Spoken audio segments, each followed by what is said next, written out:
for the call, Sister Yvonne.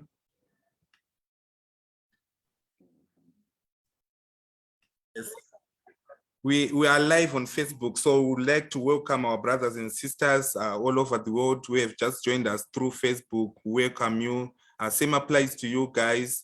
Can you write in the comment section your name, your surname, and the country where you're from, and the year you joined the Love Black People movement. We appreciate all of you.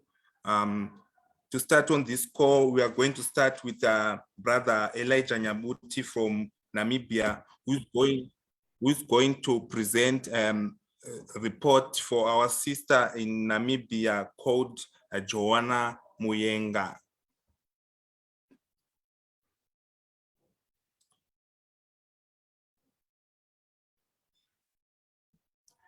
Brother Elijah, can you hear us? Yes, I can hear you. Thank you so much. Go in and present your report. You have 1 minute to present your report, sir.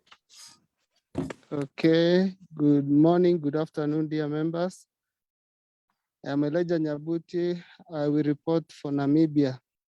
The report is dated 7th November 2021 to 12th November 2021.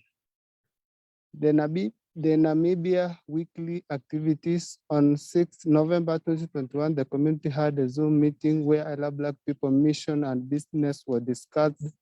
We had a class session with Nana Akua Senzele. So in our group, members were asked to recommend Black-owned and Black-friendly businesses. We also shared the regular newsletter, which highlights on 8 essential categories, which is education, health, legal, finance, transportation, beauty, and members were told to submit their articles for publication. The announcement was made to members and ambassadors to volunteer as ambassadors. Social media accounts were shared and group members were encouraged to follow, like, and comment. Members and ambassadors were encouraged to attend the online events, which aims to build a global network, help and protect people from racism and xenophobia. And finally, members were asked to prepare and write and submit their weekly reports. The Namibia COVID-19 update, which is dated as from 11th November 2021.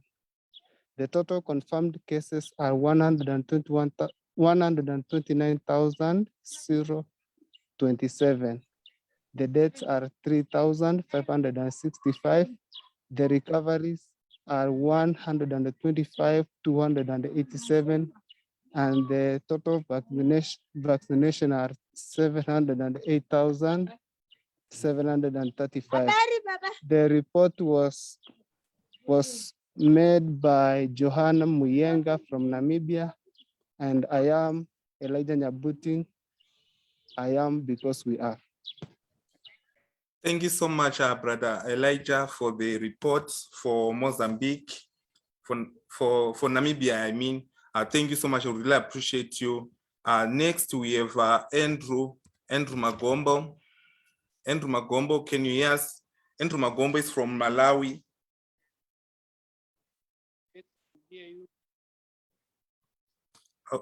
Can you hear us, Andrew Magombo? Yes, I can hear you. Yes, we hardly hear you. Can you speak up?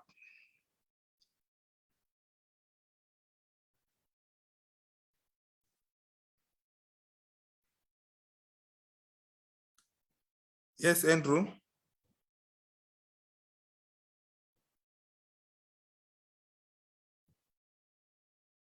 Andrew, can you hear us? Yes, I can hear you. Yeah, now we can hear you clearly. Please, can you go on with your report? You only have 1 minute to present your report today. All right, hello everyone. I, Andrew Magombo from Malawi. I'm humbled to present this report representing Malawi. It's a report which is beginning on 60th November to 12th November 2021. On weekly activities, On 6th November 2021, members and ambassadors started the week by attending a Zoom conference in which we had classes, lectures by Nana H.U.R. On 8th November, members and ambassadors were notified about the recent changes in the time zones for Saturday's calls. On 9th November, we had our regular newsletter, which highlight 8 categories, that is legal, finance, accommodation, education and childcare, food, transportation, health, and beauty. On 10th November, the moderator congratulated all members and ambassadors who took part in last week's activities and the conference. On 11th November, the community joined our brothers and sisters in Angola in celebrating the Independence Day, which falls on 11th November 1975 when Angola attained its freedom from Portugal. Ambassadors were also encouraged to fulfill their duties of making recommendations, submitting reports, and sharing the idea of the community to family and friends.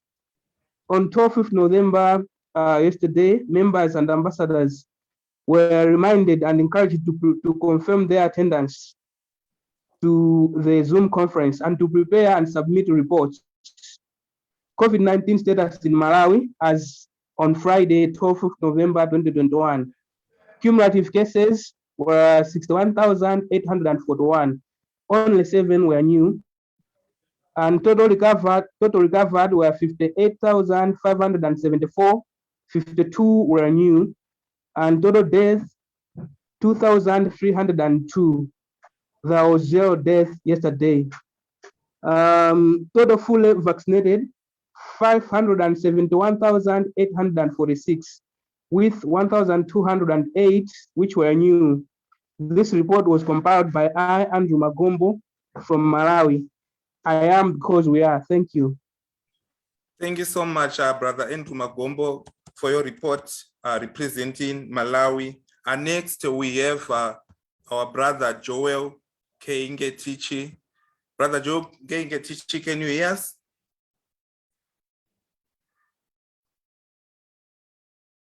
Yeah.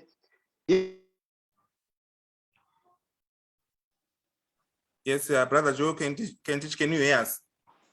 I hear you properly, yes. Okay, thank you so much. Go in and present your report for Angola. You have 1 minute to do so. Okay, this is a report from Angola on behalf of Angola, yes. From 7th November 2021 to 12th November 2021, and this day to date is 13th weekly report. Community had a Zoom meeting where I Love Black People, his submission was discussed. Countries moderators give a report from countries that they moderate, and our co-founder, Mr. Christopher Mobedera, delivered a powerful speech.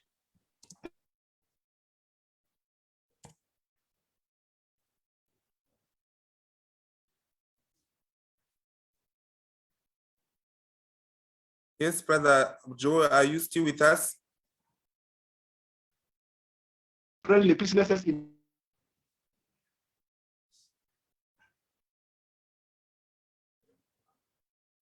transportation, fuel, food, and accommodation. Announce was made to member to Falunda as ambassadors. Social media account was shared to group members, was encouraged to follow, likes, and comment. Community member ambassadors was encouraged to attend our online event aimed to build a global network to help protect people from racism and xenophobia. Community asked all spokespeople from different countries to prepare and write, submit weekly report. Malawi, Angola COVID-19 update report from 11th November 2021. A total confirmed new cases was 56. And new deaths, it's 7. New recoveries, 237. Fully vaccinated is 1,789,734. It's reported from Angola. I am because we are. Thank you. Ngwenya. Thank you so much. Thank you so much, Brother Joe Ngetichi. for the report representing Angola. On next, we have Brother Elijah Nyabuti again presenting for Mozambique.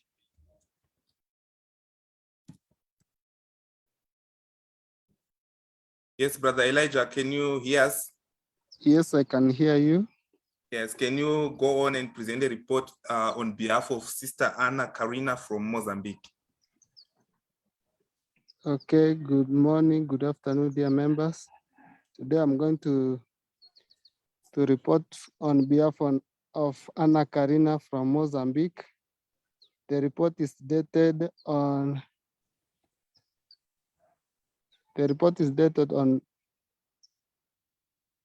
7th November 2021 to 12th November 2021. So the country weekly activities in Mozambique, the activities to protect Black people from racism and xenophobia. Mozambique is a state of alert against xenophobic attacks against Mozambican immigrants. South Africa was under municipal election where violence and contestation of results may occur if political speeches address the violence against immigrants as the way of winning voters. So in Mozambique, the shared weekly tasks were like members were asked to prepare and present their weekly reports. Members were told to recommend Black-friendly and Black-owned businesses. And the COVID-19 update in Mozambique, as from 11th November 2021, the track trace test was 6,420,460.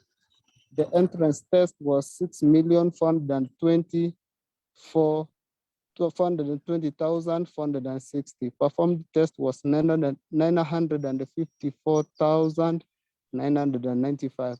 The tested positive were 151,410. Tested negative were 803,585.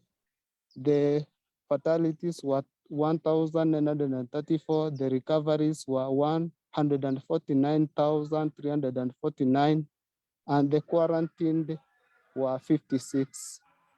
Reporting on behalf of Mozambique, I am Elijah Nyabuti reporting on behalf of Anna Karina Mozambique. I am because we are.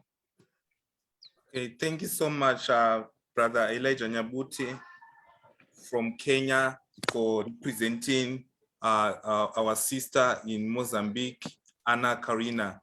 Brother Elijah Nyabuti, before you go, can you as well take us on Gambia reports for Modonga land? The Gambia report. Yes, the Gambia report is dated 7th November 2021 to 12th November 2021, and today is 13th November 2021. The weekly activities were on 6th November 2021. The community had a Zoom meeting where Allow Black People Mission was discussed. Our co-founder, Mr. Mapondera, delivered a powerful speech. We had a class session with Dr. Tyrene Wright and Nana Akwa Senzele. So in our group, the community members were encouraged to recommend Black-owned and Black-friendly businesses. The regular newsletter was shared, which highlights on our 8 essential services categories, education, which is education, health, legal, finance, transportation, beauty, food, and accommodation. The announcement was made to members to volunteer as ambassadors. The social media accounts were shared to the group, and the members were encouraged to follow, like, and comment.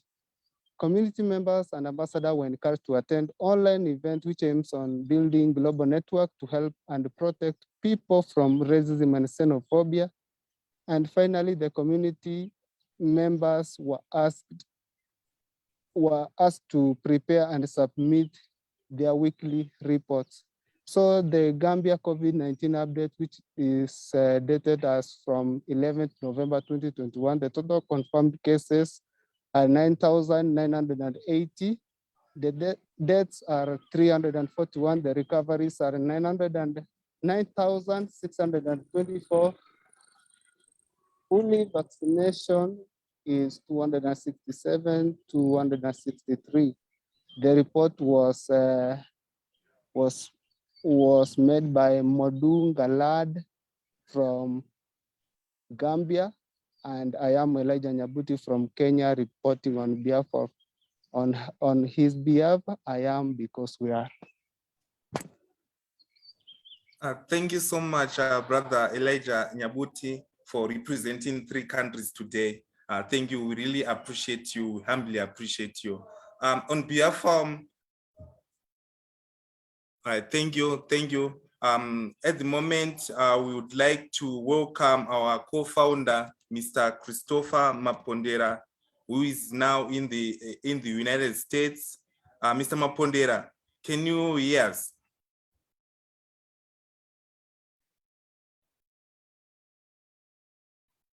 Can you unmute me?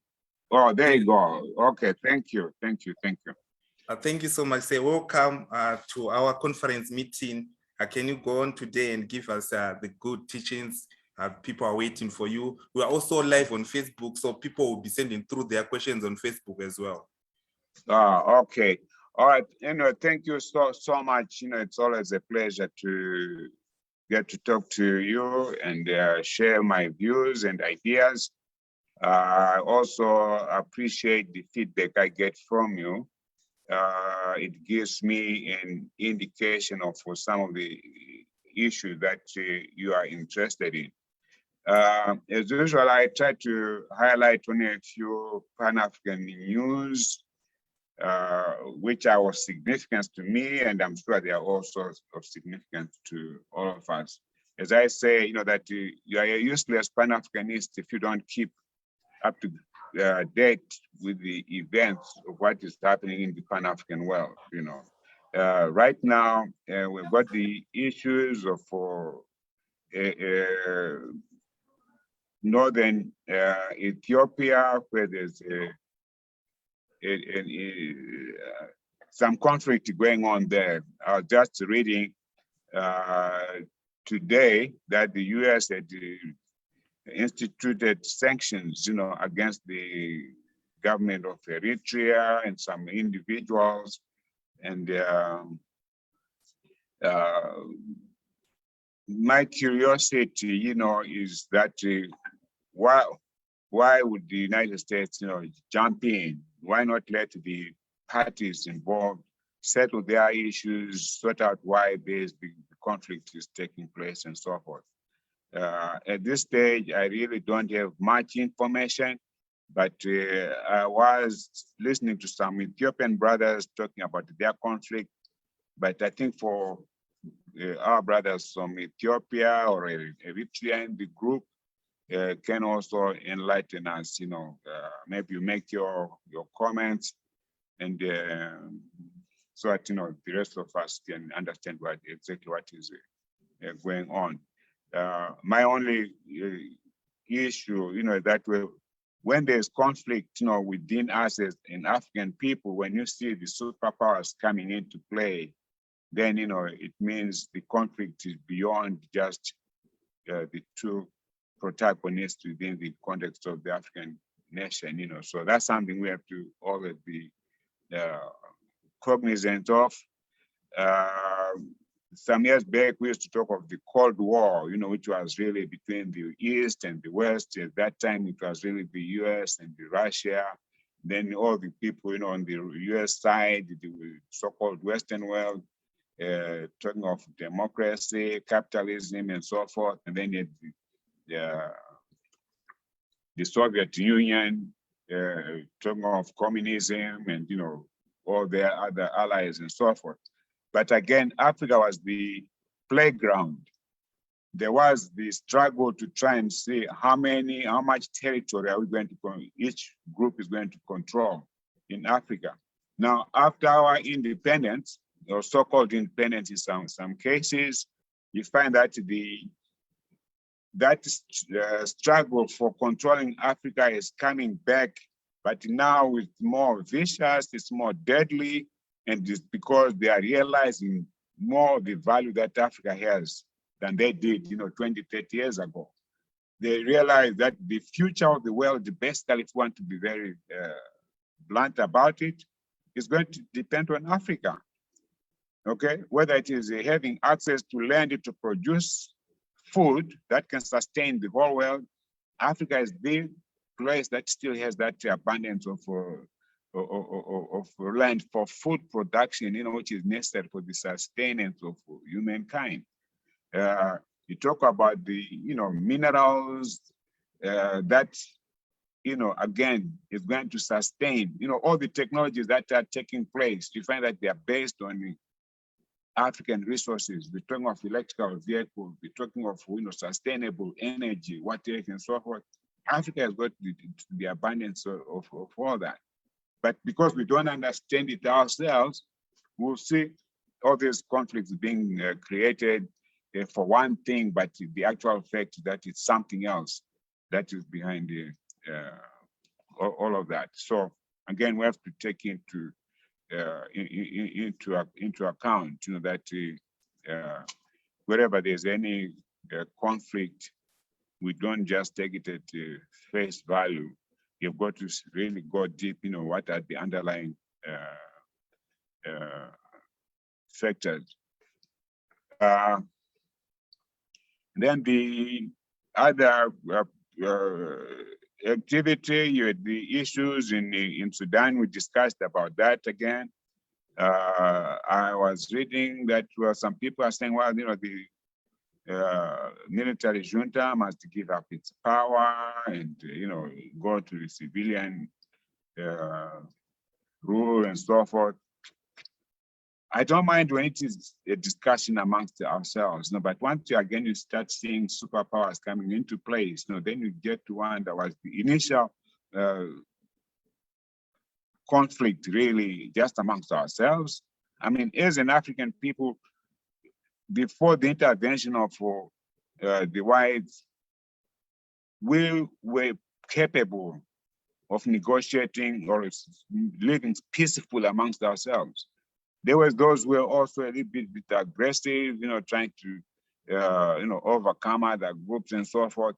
But these were caused by internal conflicts.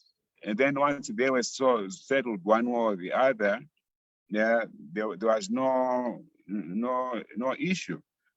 As you can see today, it becomes very difficult to say, okay, I'm from this tribe, and I hate that tribe, because quite often your grandmother may come from that particular tribe, and you are identifying yourself with your father's tribe.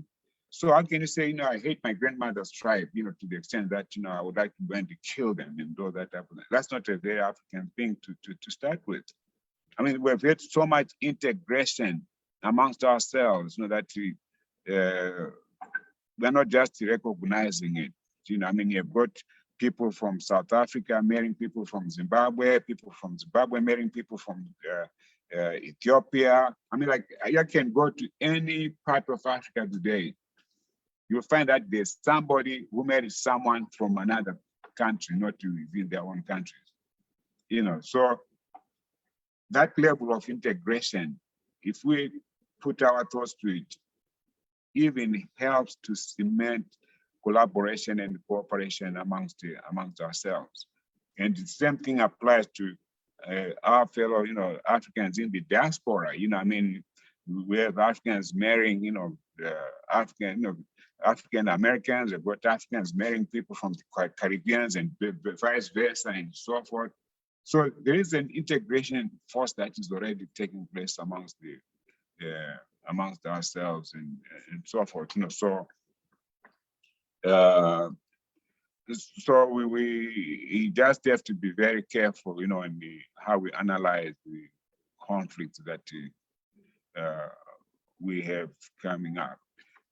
I'll just do something unusual. I see there are two hands up. Maybe I can listen to what they have to say and maybe address myself to that specifically. That Kebede Pillay, you have the floor. Can you want to say something? You can unmute yourself. Kebede, can you hear me?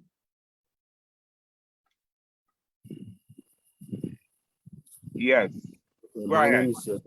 My name is Kabir Balai from Ethiopia. I like to enjoy this meeting in conference.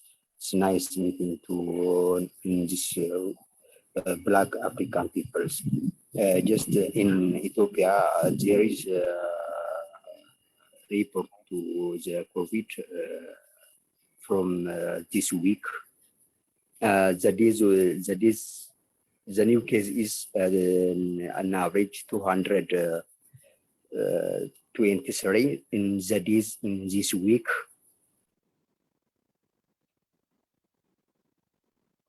Okay, we've lost you there. The connection is very, very challenging. You know, we can't quite hear everything that you are saying. Can you type that and put it on the chat group?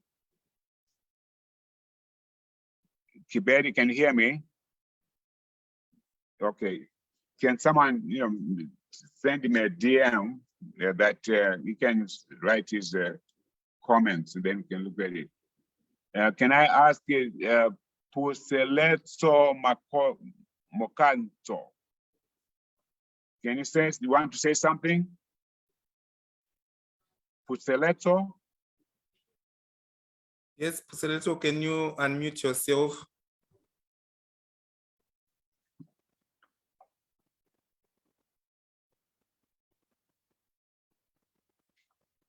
Okay. Okay, let's Hello. okay, there you go. Yes, Puseletso. Yeah, man. Actually, I'm excited, man. It is the first time, man. I'm joining this group. Last time I tried, but I failed due to network. I'm Pusereto from South Africa. Yeah, man. I'm very interested about the matter that we are discussing about here. Though I want to prepare myself, man, and being committed to join this meeting every Saturday.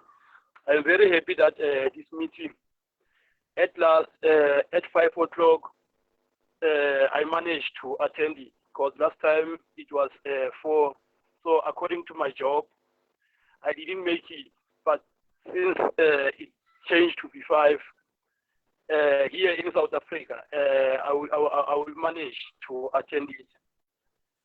I like everything about what is discussing about Africa, Pan-Africanist. I will follow. Actually, I don't have too much that I can say. I'm listening. Actually, I'm willing to learn everything about African story. I'm very thankful. Okay. All right, thank you so much. I appreciate you, and please get in touch with Yvonne or our staff, Awad and the others. But I just get in touch with Yvonne, or maybe Yvonne follow up with Poleketso, Posteletso, and help him out. Again, I want to welcome you, Posteletso. We appreciate you. Okay, final thing I would like to say is that I'll be going to Zimbabwe next week, and I look forward to meeting the Zimbabwe team. I'll come by the office and give you my contacts. Then first week of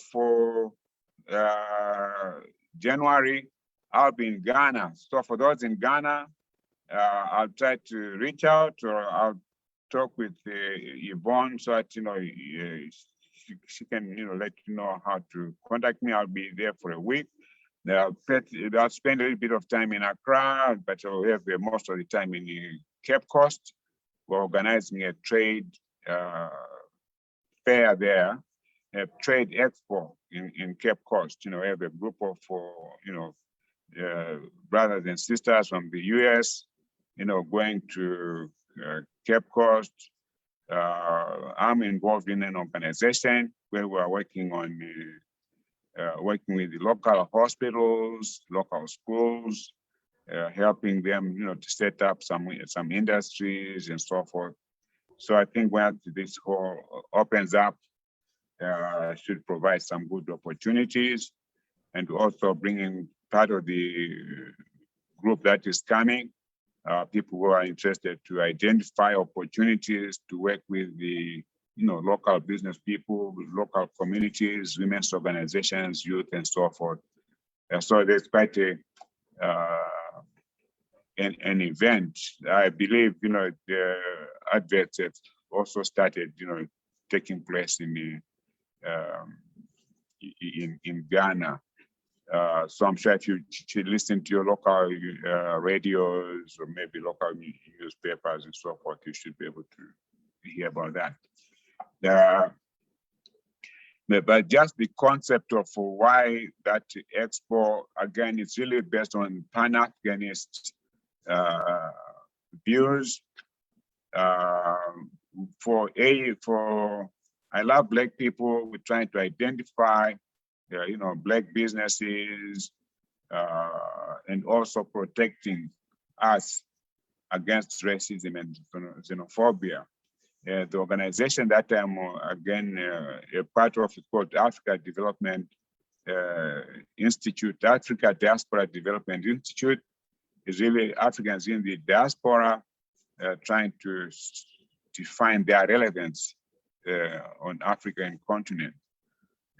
So the first initiative is in Ghana, but we'll move into all the other parts of Africa. Next time, I think I'll spend a little bit of time to discuss that. But whatever it's doing, it touches on a lot of things that I've discussed before.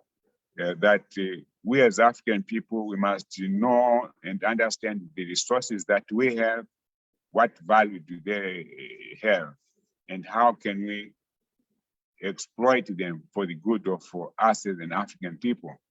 I gave a situation where I say, with all these minerals that are in Africa, we don't have a single African multinational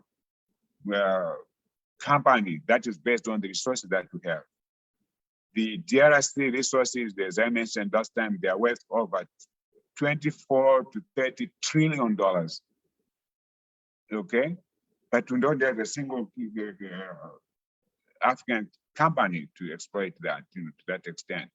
I'm glad to also note that the government of DRC announced last week that they are not going to allow export of raw materials coming out of DRC. They would like to see beneficiation of that. I mean, if they can pull it off, that is the way to go.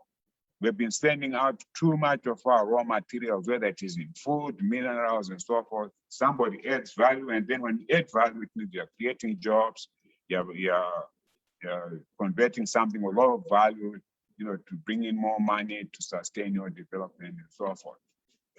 So I think that is the right move that the DRC has taken, and I hope other African countries can follow suit.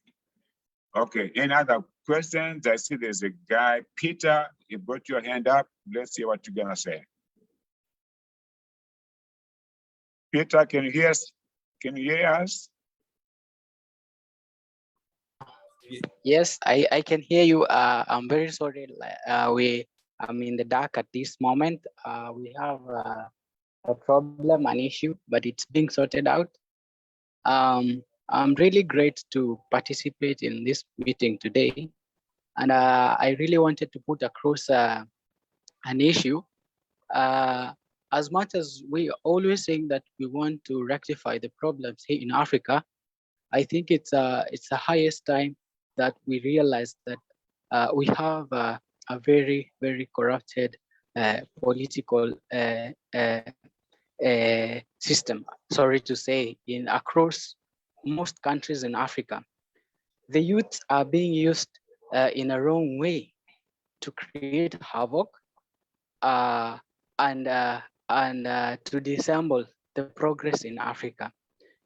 Sorry to say, because we're sleeping on our ears, because we're not reacting. The politicians who get into those positions, they are taking the advantage of the unemployment rate in different parts of Africa, in different states of Africa, to their advantage. Now, I would like to suggest that let the Africans across the continent of Africa to have programs that will enable them to participate directly in the decision making, because some decisions that are made in the government by the parliament are affecting the youths directly, and they don't know. They don't know because they are not a participant. They don't know that, whether the decision will affect them directly or indirectly.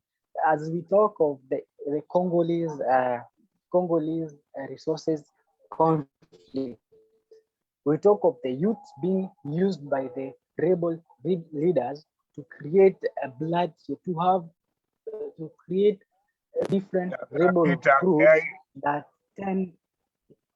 Peter, may I just step in Yes. for a second? We've run out of time. Okay. I like the stuff you are talking about. I think we've mentioned this before. I said that the African youth are the people who are going to determine the future of Africa. So you have to be involved in a positive manner. But again, that depends on your taking time to understand the system that you have. We have run out of time. Let's I'll pull that, continue that. Hopefully I'll be talking to you from Zimbabwe next Saturday. Okay, thank you so much. I'm reading some of your comments here. They're quite interesting. I'll go through all of them and hopefully I'll address some of the issues you raised next week.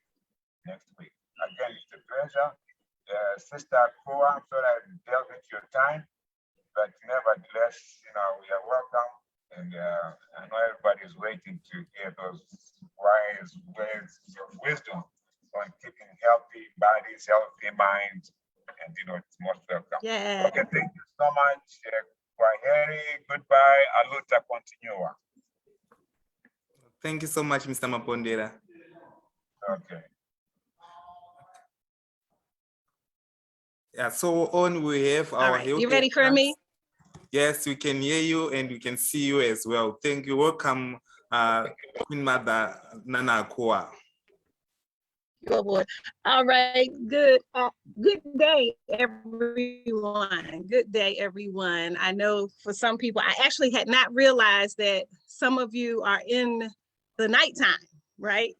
I'm only used to Ghana, which is only, 5 hours ahead. But some of you are as much as maybe 10 hours ahead of us, I think. Oh, and are you hearing me well? I'm getting a message that my internet is unstable. Am I clear, or is the connection okay? No, it's not okay. Your internet is not stable. I think. Can you hear me? Hey, Yvonne, I see you as well. Are you all hearing me, or is my internet not? Yes, we can't hear you properly and your internet is not stable.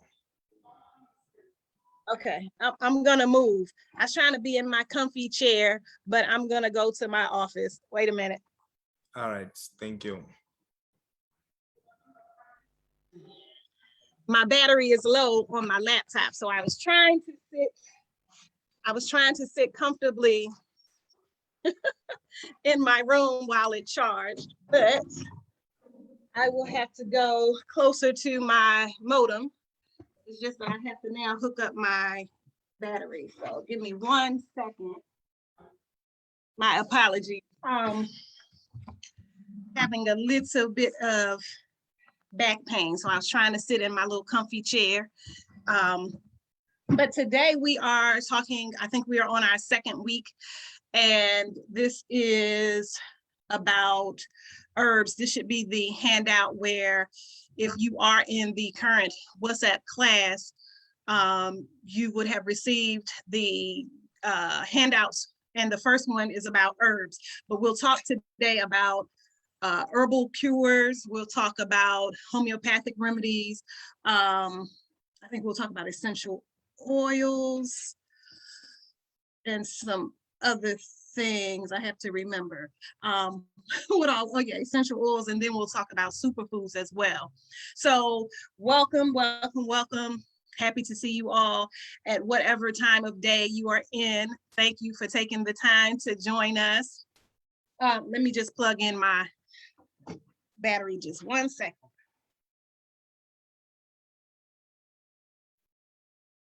Okay. So see, I did all of that setting up in the room and all to have to move, but nonetheless, I am here. I am here. I am here. So let me start off with, I think I want to use a couple of different handouts today. There's one that I usually teach from, but I think I'd like to go to one of the others. If you'll allow me to share the screen as I try to. Yes, you can go on and share your screen. Thank you.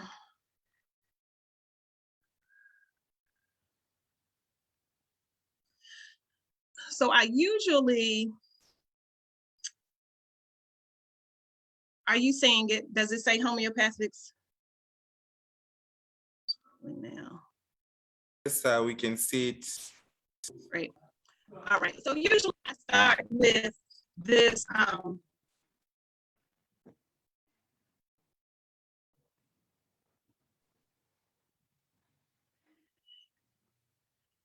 handout here about herbs. Use this one strictly as your references.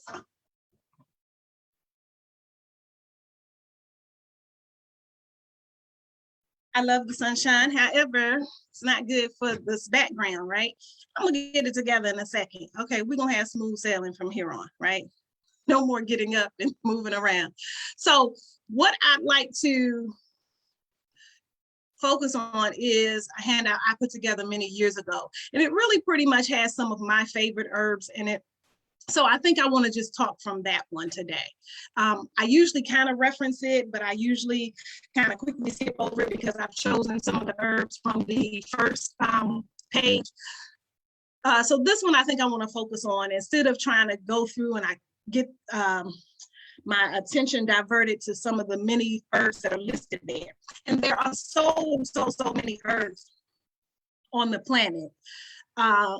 Let me just remind you that some that we'll talk about may not be found where you are in the world. I do teach a very detail-oriented, very specific class on herbs. I have been an herbalist for about 25 years.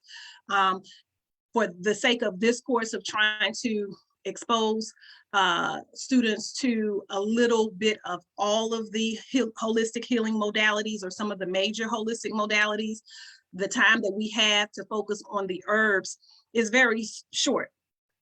But know that if you are interested in sort of a more worldwide perspective where we talk about Chinese herbs, South and West African herbs, herbs from India, herbs from South America, and then those that we call Western herbs here in America.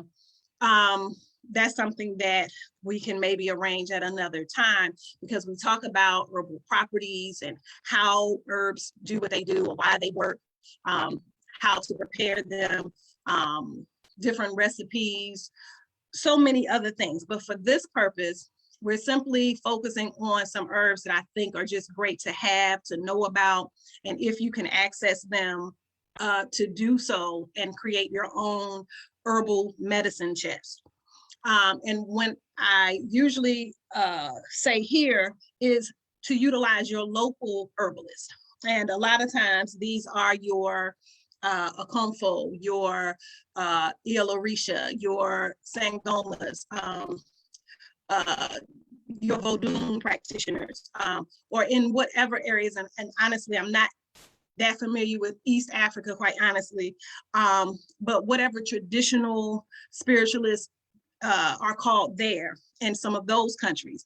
But go to your local herbalists. And a lot of times these are your local traditional healers or spiritualists that use herbs that are native to where you are.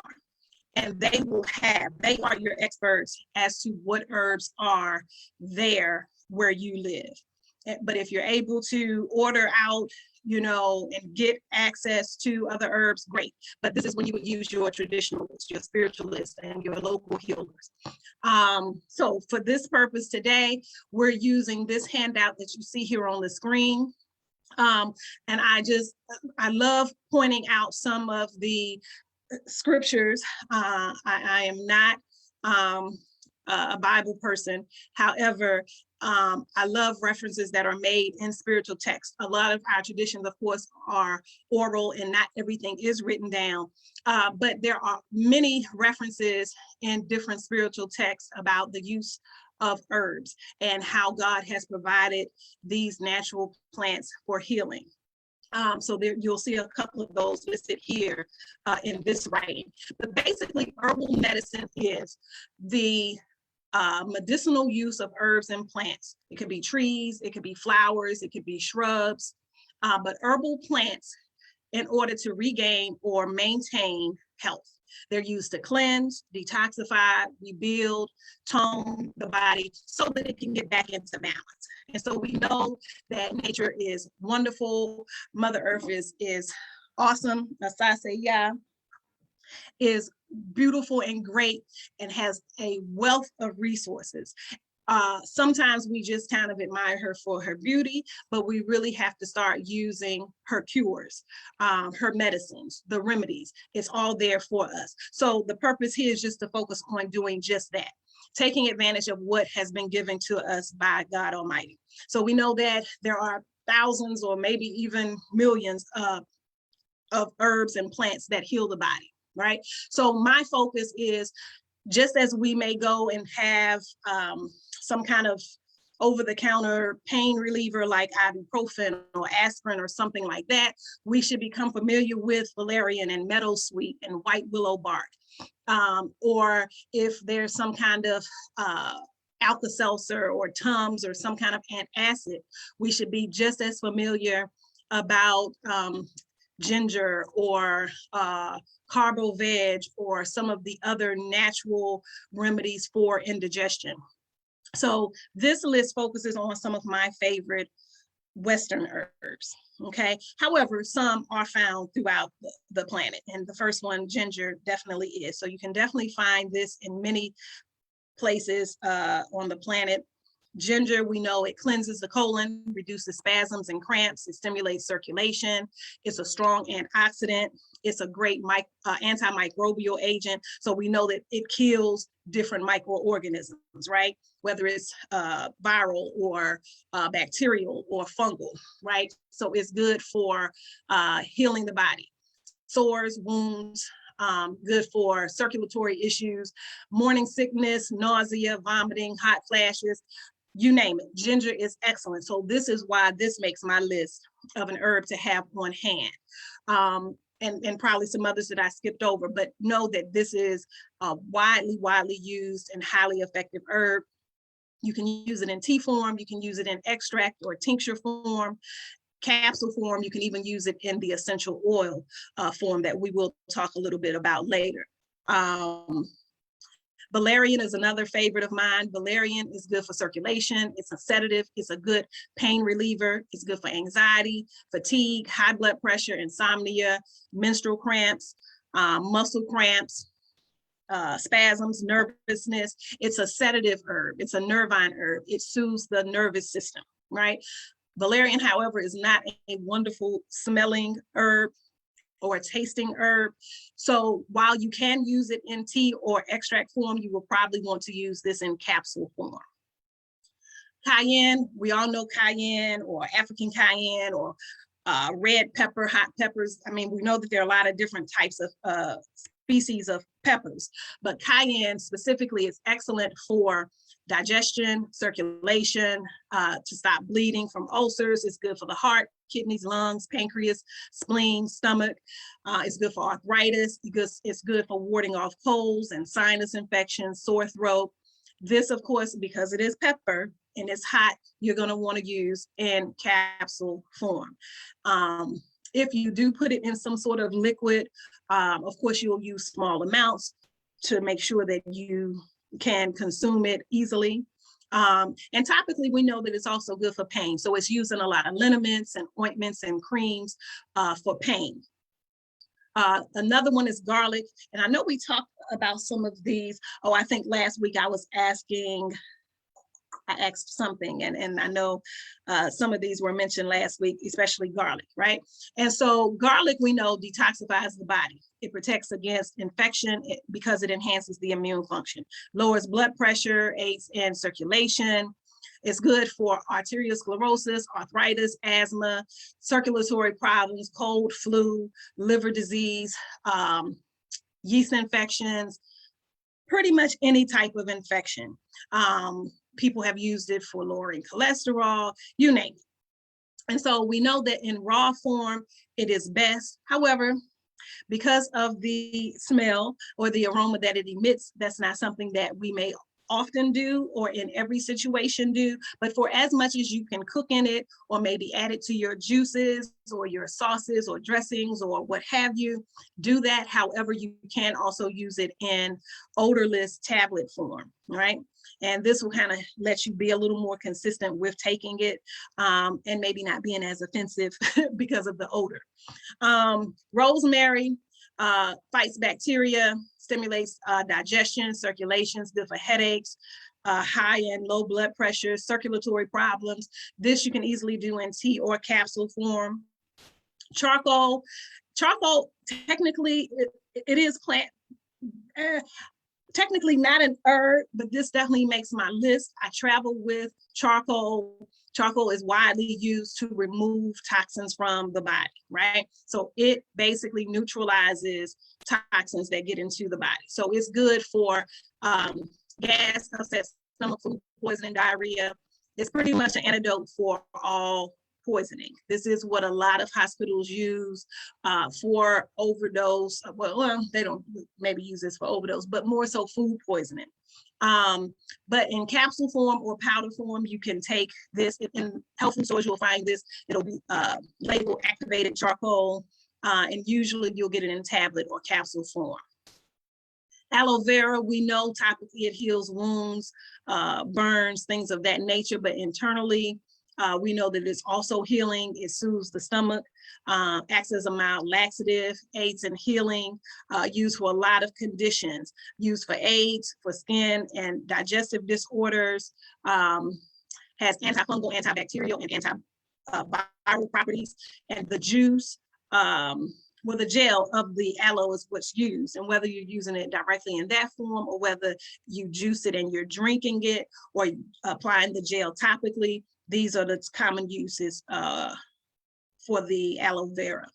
Elderberry, not as popular, maybe more so this time of the, well, these last couple of years with coronavirus, but elderberry sometimes doesn't get as much attention, but it's very good at building the blood, cleansing the system, eases constipation, and most noted, it enhances the immune system function, fights inflammation, increases perspiration, lowers fever, soothes the respiratory tract, and stimulates circulation. For all these reasons, this is why this is definitely good to have on hand, even still, because we're still in the midst of COVID-19, right?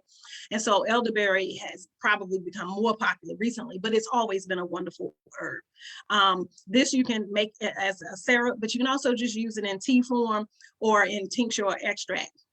And an extract or a tincture, I use these terms interchangeably, but this is basically when you make an herb into a liquid herbal preparation.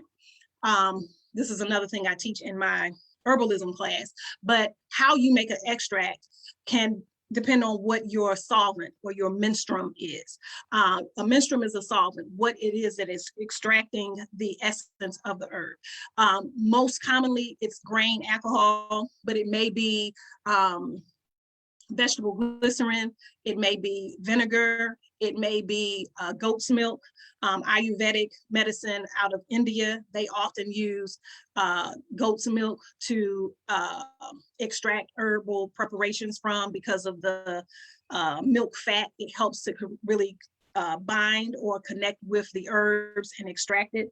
But even folk who are not consumers of animal milks, you can do the same with some of the herbs like turmeric and ginger, using almond milk or hemp milk or rice milk or these types of things as well. Peppermint. Peppermint enhances digestion by increasing stomach acidity. It's useful for chills, colic, diarrhea, headache, heart trouble, indigestion, nausea, poor appetite, rheumatism, spasms. Ginger is excellent. Usually we like the taste of it, so it's an easy herb to incorporate into your diet, but it has some really powerful healing qualities as well.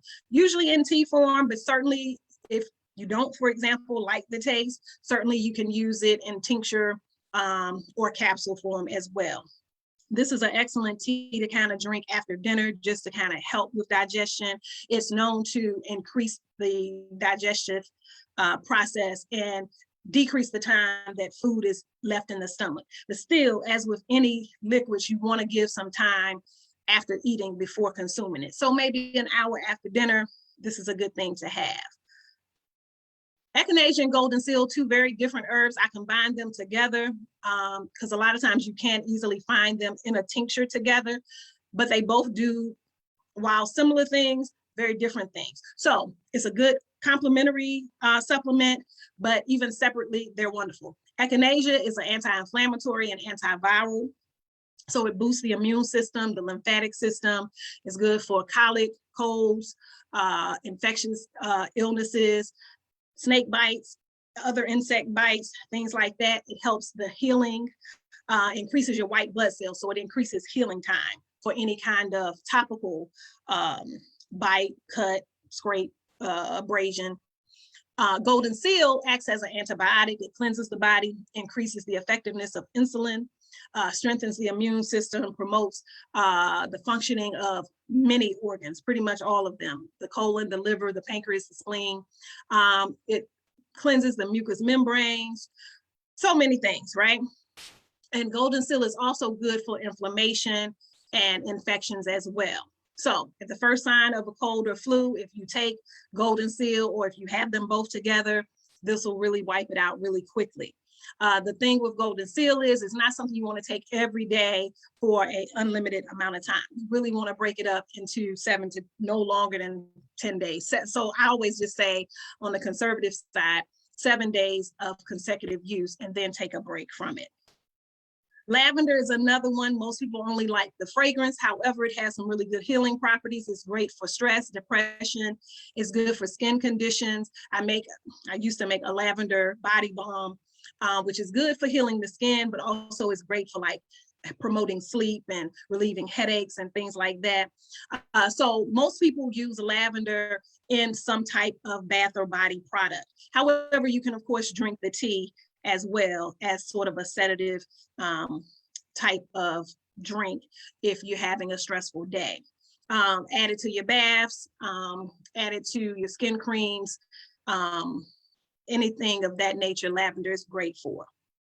Skullcap is another sedative or nervine herb. This aids in sleep, improves circulation, strengthens the heart muscles, good for anxiety, fatigue, headache, hyperactivity, relieves muscle cramps, spasms, stress.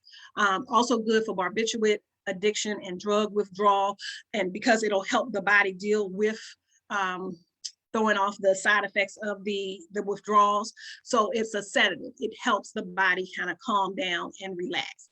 This is something you can take in tea form, depending on what you are using it for, to get more in at a time. A tincture or extract form might be a better use for this. But if it's just for kind of general relaxation, teas are always fine. Nettle is a diuretic, it's an expectorant, a pain reliever, a tonic, one of my favorite herbs. This contains vital minerals that are essential for many disorders. So it's high in calcium, iron, and some other minerals. So it's good for anemia, arthritis, also good for hay fever and allergies. So this is a really, really good herb that I also think is underrated and underplayed. Definitely good for goiters and the thyroid. And usually in tea or capsule form is going to be where you want to use this. It's a really rich kind of green, I'll say earthy taste. So it's not horrible, but maybe in capsule form, you would take this more easily. Cranesbill, the last one on this list. This is an astringent herb. Also, I think one that's underplayed or underrated, but this has really good effects with the stomach, the intestines, the liver, and the heart. It's used for diarrhea, colitis, dysentery, so a lot of colon disorders. It's also good for bleeding. So it's excellent for internal and external bleeding. It heals burns and torn flesh, and you can use this topically on skin if there's a cut or something, but also as a douche or for hemorrhoids or vaginal discharge. Typically, if you're taking it internally, extract or capsule form is probably best, but you can also drink this as a tea. So this is pretty much just a little starter list. I wanted to go through each of these because I think all of these are excellent herbs to have on hand, but refer back to the first 2 pages of the handout to get a more extensive list. And the point here is just to really start using all these herbs that God has given us so that we'll have on hand whatever we may need to heal when those times arise. I also give a little blurb here about starting your own garden. If we can grow not only our foods, but our medicines, this is excellent. This really gives you the power. And you know, food sourcing, all of this will become very important. I think in the future, it already is. So as much as we can learn about agriculture and we can grow our own foods and medicines, I highly, highly, highly recommend it. And it doesn't matter where you live. Even if you live where there's soil that's very hard or rocky or clay-like, you can always do raised beds, or you can enrich the soil or a patch of soil to create a good growth environment. Somebody sent me a question about jasmine, and I have to say, I don't know specifically where jasmine is grown, and I had intended to sort of look that up. But that is the key. There are, which is what almanacs, right, years ago was used for, to know when to do what and what was optimal for different parts of the I don't know if they did them throughout the world, but they did them here in this country so that you would know when to grow what, right? So they have these calendars for when you should grow different plants, different fruits, different vegetables, different herbs. Look into those types of things to really learn what is easily grown in your climate and based on the soil in your area, or even searching what is needed, right, for that particular crop that you're interested in, and seeing if you can have access to it and create that optimal growing environment. This is what people do when they grow things inside. You know, even if you had to get grow lamps, or you have to have pots, or what's the word for big planters, you can have these different situations to create what it is you need to grow what you want to grow. So I highly recommend growing herbs and foods. I've been a gardener for a very long time. I end up giving most of it away just because I personally can't consume it just for me here in my household. But there's some foods that are very, very easy to grow. Tomatoes, cucumbers, my kale is still growing. I have 2 types of kale I'm currently growing. I even have tomatoes that's still growing. But I've grown carrots, I've grown broccoli, string beans. String beans I've done for the last couple of years. That's been interesting. I need to cut out more space to plant more green beans or string beans, depending on where you're from as to where you call them. But some of these things are really easy to grow. So I highly recommend it. Herbs, I've grown all types of herbs. I think a few weeks ago, I was outside kind of preparing the soil and kind of doing away with one of my little herb gardens. But anything that you can grow, take your power back, you know, play in the dirt, as I say. You know, get really close to Mother Nature and really see what she can cultivate and grow for you. It's well worth the time and energy. So the next section here is about homeopathic remedies. And this is something that a lot of people are not very used to. What we know and what I want to share, and I won't go over these individually, but what I want to share is homeopathy is what pharmacology is based off of. The way that the remedies are made, the difference being homeopathic remedies are all natural occurring substances. However, some may be from animal or insect parts or components, not just plants or minerals, right? But all natural occurring substances is what homeopathics are made from, as opposed to pharmaceuticals that will have some synthetic and man-made substances. Even the ones that they may be based off of a plant, they've added, you know, some other kind of chemical or synthetic component to it. But homeopathy is basically a type of natural medicine or holistic medicine using natural remedies and in a particular way. Homeopathics is based off of the concept of cure, like cures like.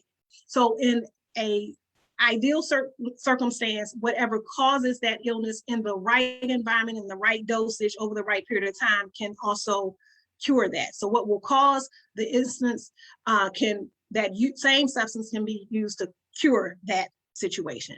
And some of the examples that we see here, you'll understand exactly what I mean. And I will just go over this first one just to illustrate that. Allium cepa is onion. The remedy itself is made from the plant onion, right? And this is a treatment for conditions that cause tearing in the eyes and dripping of the nose. And we know that onion itself can cause those symptoms, right? So this is what we mean by like cures like. So this remedy is used for folk who have a cold or hay fever or allergies or flu or things of that nature, where there's nasal discharge or irritation to the nostrils, right? So this is how homeopathic remedies work. And you take homeopathic remedies, what we call sublingually, meaning we take it under the tongue. So usually it's in pellets or tablets. You may find some remedies that are in liquid form, but you basically take them under the tongue, allow them to absorb into the mucous membranes in the mouth, and it goes into the bloodstream.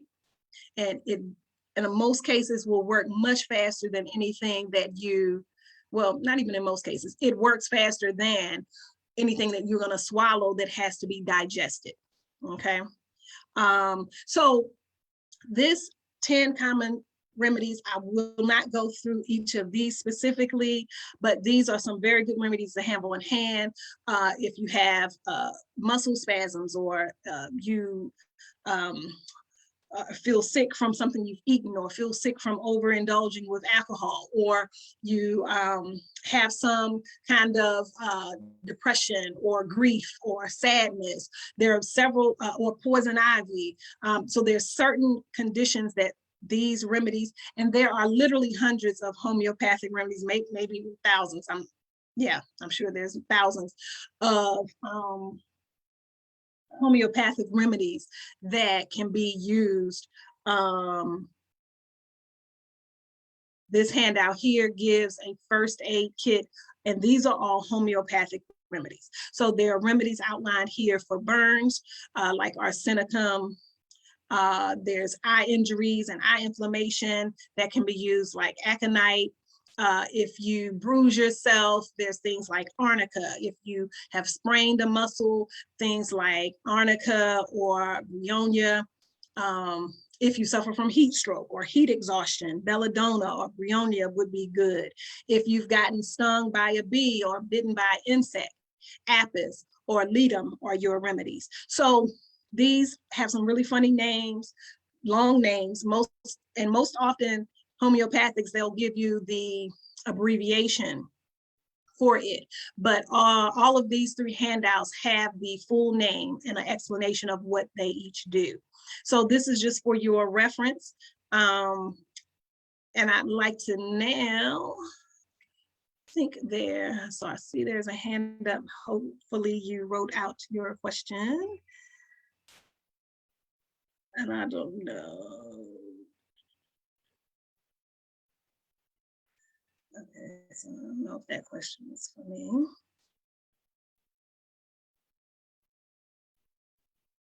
No, so I wouldn't, so the charcoal that I would suggest, charcoal from any untoxic tree, no, I would specifically get the charcoal, the activated charcoal that is used or sold in, okay, and there's another question about charcoal. Okay, great, okay. Yeah, y'all know I'm not looking at these as I'm talking, so I'm kind of going back and seeing. So there were a couple of questions about charcoal. So, okay, so while there's, I guess, charcoal or ash from various trees, this is a very specific type of charcoal. How to source it, naturally, I honestly cannot say, and that's something I'll look into. For these purposes, I would say to get it from a health clinic or a health food store. But if I can look into that and get clarity on that, I will definitely let you know.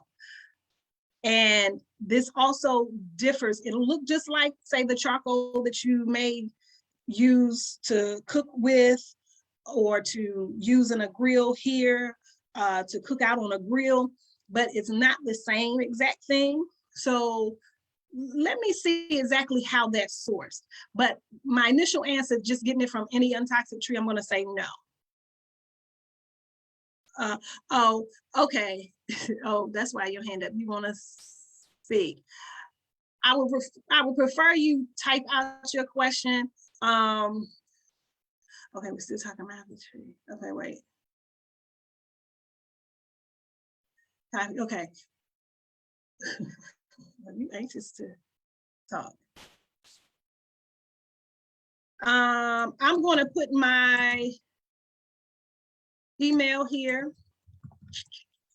So for those of you that are not in the WhatsApp group, what I'm going to say is to email me, and I will, in fact, give or forward you the handouts that I'm teaching from today. Okay, so I think all of these questions before that are not for me. Right. So yeah, so type out the questions. I think that up until recently, the forum was always set to where you chat in the room and not speak. It just takes away from the time, because most of us get a little long-winded, not even on purpose, but then it ends up being you don't really get to say what you want to say, or you don't get the answer or response. So if you type in your comment or your question, that's going to be the best option, okay? So moving on to aromatherapy while you do that, and I'll go back to the chat in a bit. So aromatherapy is basically using essential oils to heal. There are different ways that you can use essential oils. You may do it in massage, you may do it with a spray mister, you may use it in bath, a diffuser, you may use it on your hair and skin.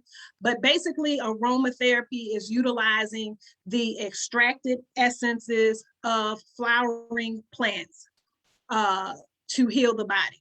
And it may be done topically, it may be done through the air with a diffuser, or different body treatments such as baths or massage and things of that nature. Usually essential oils need to be diluted because they're very strong. And so you'll see here, carrier oils are usually what you need to dilute different essential oils with. It may be hazelnut, almond, walnut, sunflower, grapeseed, avocado. The only one that's listed here that I'm not really a supporter of is the canola.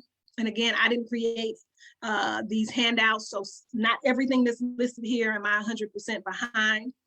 But all of the other oils listed, I think, are great choices for a carrier oil. And you would just dilute a bit. So if you say have maybe 4 ounces of a carrier oil, you may add 30 drops of whatever essential oil that you're using. So if it's lavender, or if it's sandalwood, or if it's peppermint or something, you're always going to want to dilute it and then use it in your massage oil or your ointment or your salve or your cream or something like that. So some of my favorite essential oils. Cinnamon is one. Cinnamon acts as an antidepressant, it's an antiviral, it's antibiotic, it's good for infections, colds, arthritis, and rheumatism. Another oil that I think is really good, I don't personally prefer it, but it's excellent for the respiratory system, but that's eucalyptus. It has antiseptic and antibiotic properties. It's good for muscular aches and pains. It's good for colds, flu, and mental exhaustion. I just prefer peppermint over eucalyptus, but a lot of times you can mix the two or alternate the two and get a good benefit from those oils. Ginger, we mentioned the herb. This in essential oil form can be used for some of the same things we mentioned already. So whether you use it in a diffuser, whether you use it topically as a compress when someone has a fever or achy or some kind of muscle pain, ginger is excellent in the essential oil form as well. Another excellent oil is myrrh. Did I skip it? Okay. Myrrh is an anti-inflammatory. It's good for coughs, bronchitis, mouth sores, aging skin, diarrhea. It's also good for the thyroid gland. It's said to increase your metabolism. So some therapists will use it to stimulate the thyroid gland so that your I just said the word and I lost it that fast. So that your metabolism is increased. Neroli is another really good one, another underrated oil, I believe, because it has really good impact on the blood pressure, but it's also good as an antidepressant and sedative. It's good for insomnia, shock, nerves, skin care, scars, and PMS.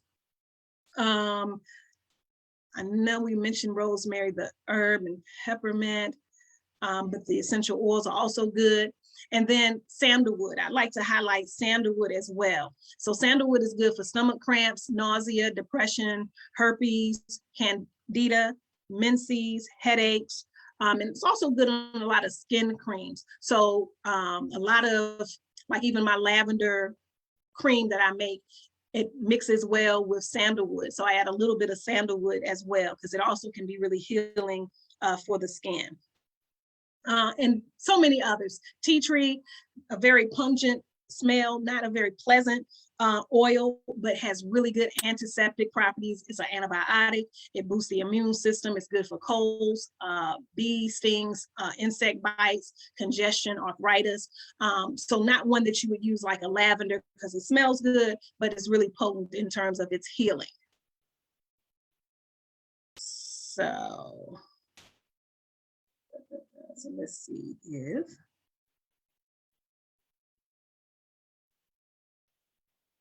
Yeah, so.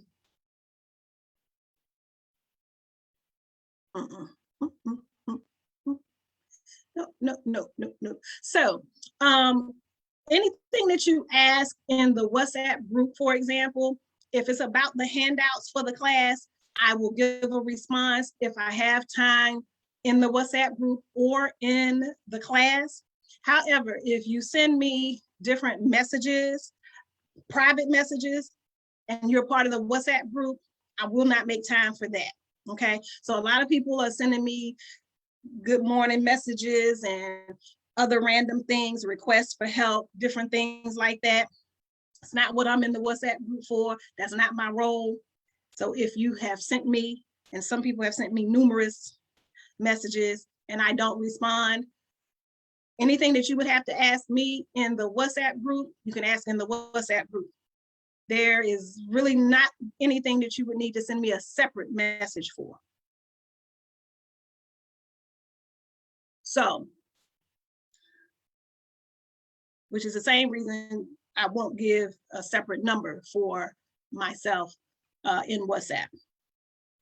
So the next section is about superfoods. So superfoods are what we consider highly nutritive foods. They contain a lot of vitamins, minerals, antioxidants, phytonutrients, substances that ward off disease and build the immune system. These are basically foods that you can't go wrong with. Things that you are doing or adding to your diet so that you are boosting your resistance to that's a tongue tire, resistance to disease, and also warding off illness, sickness, and just overall increasing your energy. So there are two handouts here. One gives more common superfoods, standard foods, and then the second page gives more like powders that or seeds that you would add to smoothies or cereals and things like that. And I know someone had asked a question specifically about chia seeds. So let me go through these and then we'll get to that. And hopefully I'll address the question, even though it kind of says what each thing does in the handout. But almonds is my favorite, which is not listed on this paper. Almonds is listed here. We know that almonds are great for the diet because they are full of vitamin E and they're a rich source of calcium and just a very nutrient dense food. As with all nuts though, we know that we should soak our nuts. We should eat them in raw form first of all. But even before consuming them, especially almonds, you really want to soak them first so that the enzymatic barrier that has sort of locked in the nutrients so that that's released. So ideally soaking them overnight, but at best for a few hours is the best way to consume almonds. They have broccoli rabi listed here. This is the green leafy vegetable. So it's the leafy part of the broccoli. So this contains a lot of nutrients that help slow aging, makes bones stronger, decreases your risk of hypertension. And that's because it has a lot of nutrients in it: calcium, iron, potassium, vitamins A, C, and K. And it does a lot of other things. It protects us from Alzheimer's. Excellent vegetable to include. Avocados, we know, are what the good fats or the healthy fats that we need in the body. So we want to really load up on this. We still wouldn't overconsume this, but this is an example of a healthy fat or a good fat or oil to include in the body. Raw milk, not easy to find here, probably easier to find on the continent, but because legally we only sell here pasteurized milks, but raw milk, there are some diets like the macrobiotic diet and other diets that only support unpasteurized dairy products or raw dairy products so that you get the natural unprocessed vitamins and nutrients so that it doesn't have to be then enriched with those same types of vitamins. Not getting into the politics of that, of whether you should or whatever. I'm providing this information. Do as you so choose. But in this form, it's noted to be really rich in vitamins A, D, C, and B, has a lot of vitamins in it, such as phosphorus, magnesium, calcium. Another superfood, wheatgrass. This is pretty much full of so much, not the most tasty food, but if you are juicing or if you're making stews or soups or something that you can easily add this green, highly nutritive food to, this is going to be a winner for you. Because it has high amounts of chlorophyll, which is what we know provides the body with all of these minerals. It's what makes plants green. So we know that's why it's full of iron, calcium, magnesium, amino acids, vitamins A, C, and E. A lot of people take what's called wheatgrass shots, and that's why. Salmon, again, we know with the essential fatty acids, this is going to give us the omega-3 essential fats that we need. Flax seeds, we know that these are full of minerals as well, and omega-3s. We know that this has a good impact on breast health for women.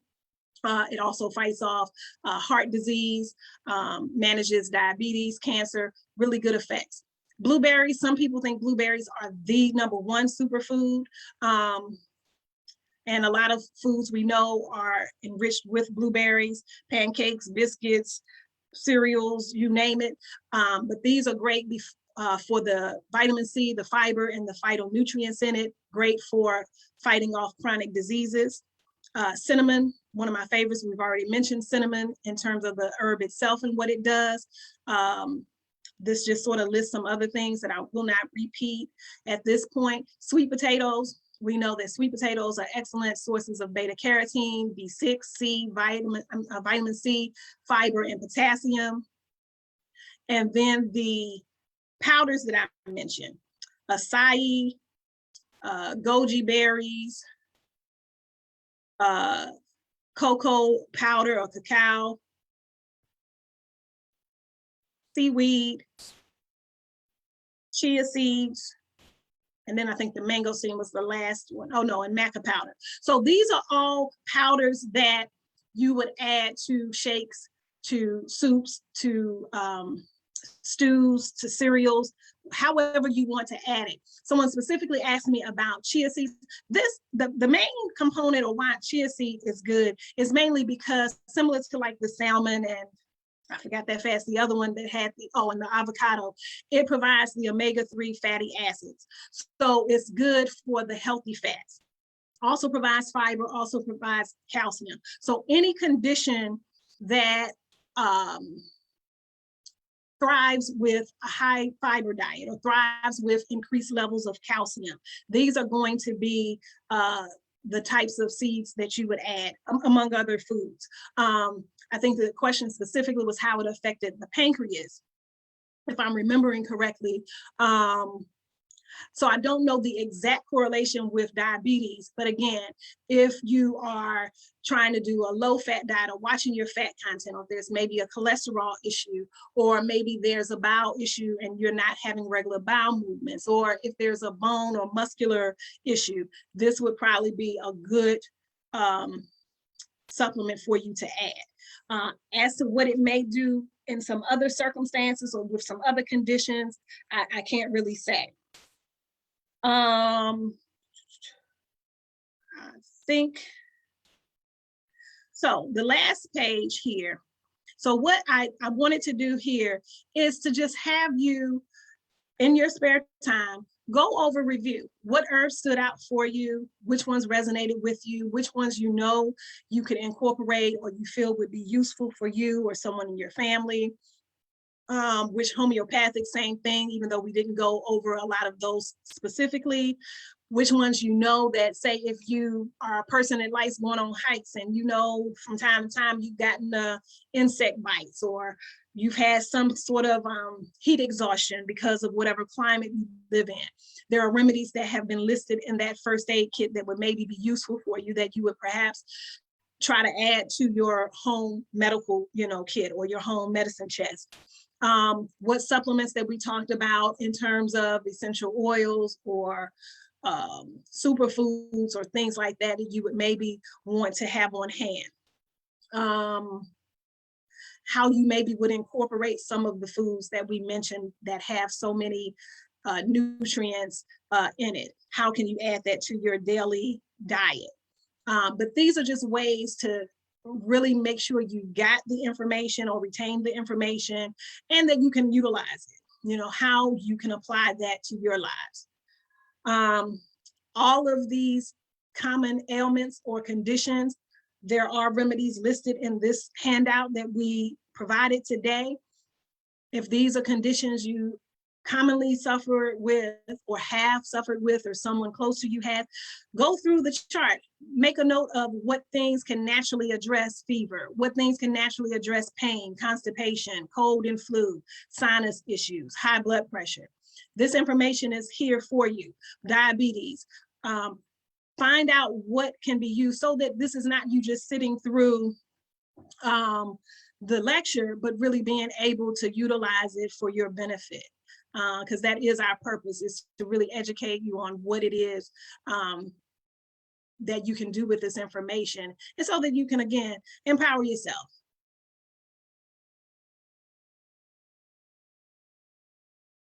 Oh yeah, not my role. I don't come up with WhatsApp groups at all. But yes, I'm sure the administrators are maybe listening and can figure how to suit you. If I'm honest, the WhatsApp groups, I'm told that, and I think it's been posted here, there are definitely WhatsApp groups they've been trying to steer people to for general comments and chats and sharing of different videos and certain things, but it's not for the health group.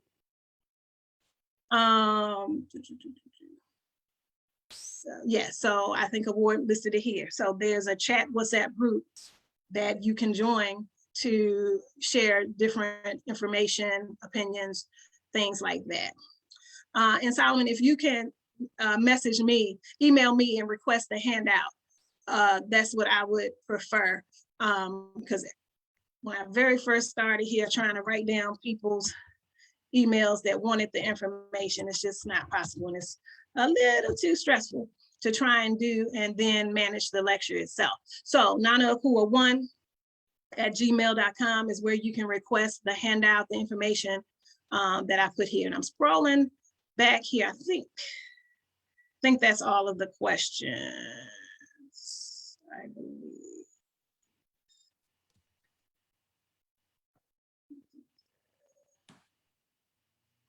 So let me, if I can share one more thing here.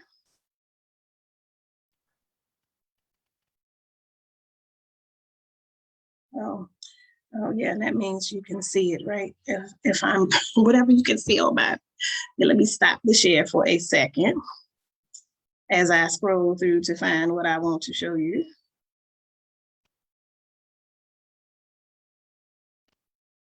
I have a couple of minutes.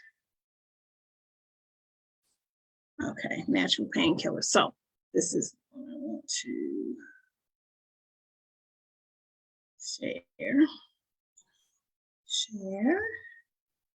And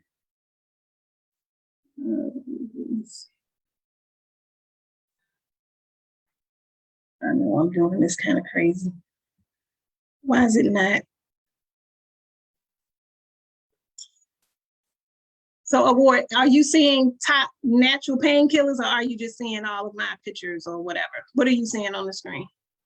We're seeing all your pictures, but there's the natural painkiller picture, which is also there.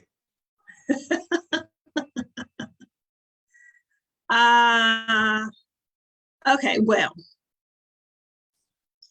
never mind. Let me stop the share again. So what I was gonna share was some natural painkillers, but why I can't get that to come up without me showing everything, I don't know. Is it because I had the other thing? Okay, I'll still just do it this way. I'm not sharing the screen, right? So you're seeing me, is that right? Yes, we can see you. You're not sharing your screen. Okay, so some top pain in these last 2 minutes. Pain is a big issue for everybody, right? So some of the things we've already mentioned, I don't know if I've highlighted that they're excellent for pain, but let me highlight this. Garlic, a lot of times, like a garlic ear oil is used for earache. Cloves, usually either the clove oil or a strong clove tea, or even the cloves itself can be added to the tooth for toothaches or to the gums for gum inflammation. Apple cider vinegar is excellent for the pain from heartburn and indigestion. Ginger is good for muscle pain. Pineapple is good for pain in the stomach, like bloating or gas. Peppermint is good for pain from sore muscles. Turmeric is excellent for chronic pain all over, usually like arthritic type of pain or inflammation induced pain. Cherries is another one. It's excellent for gout and other arthritis types of pains, headaches even, and even for other general joint pains, cherries.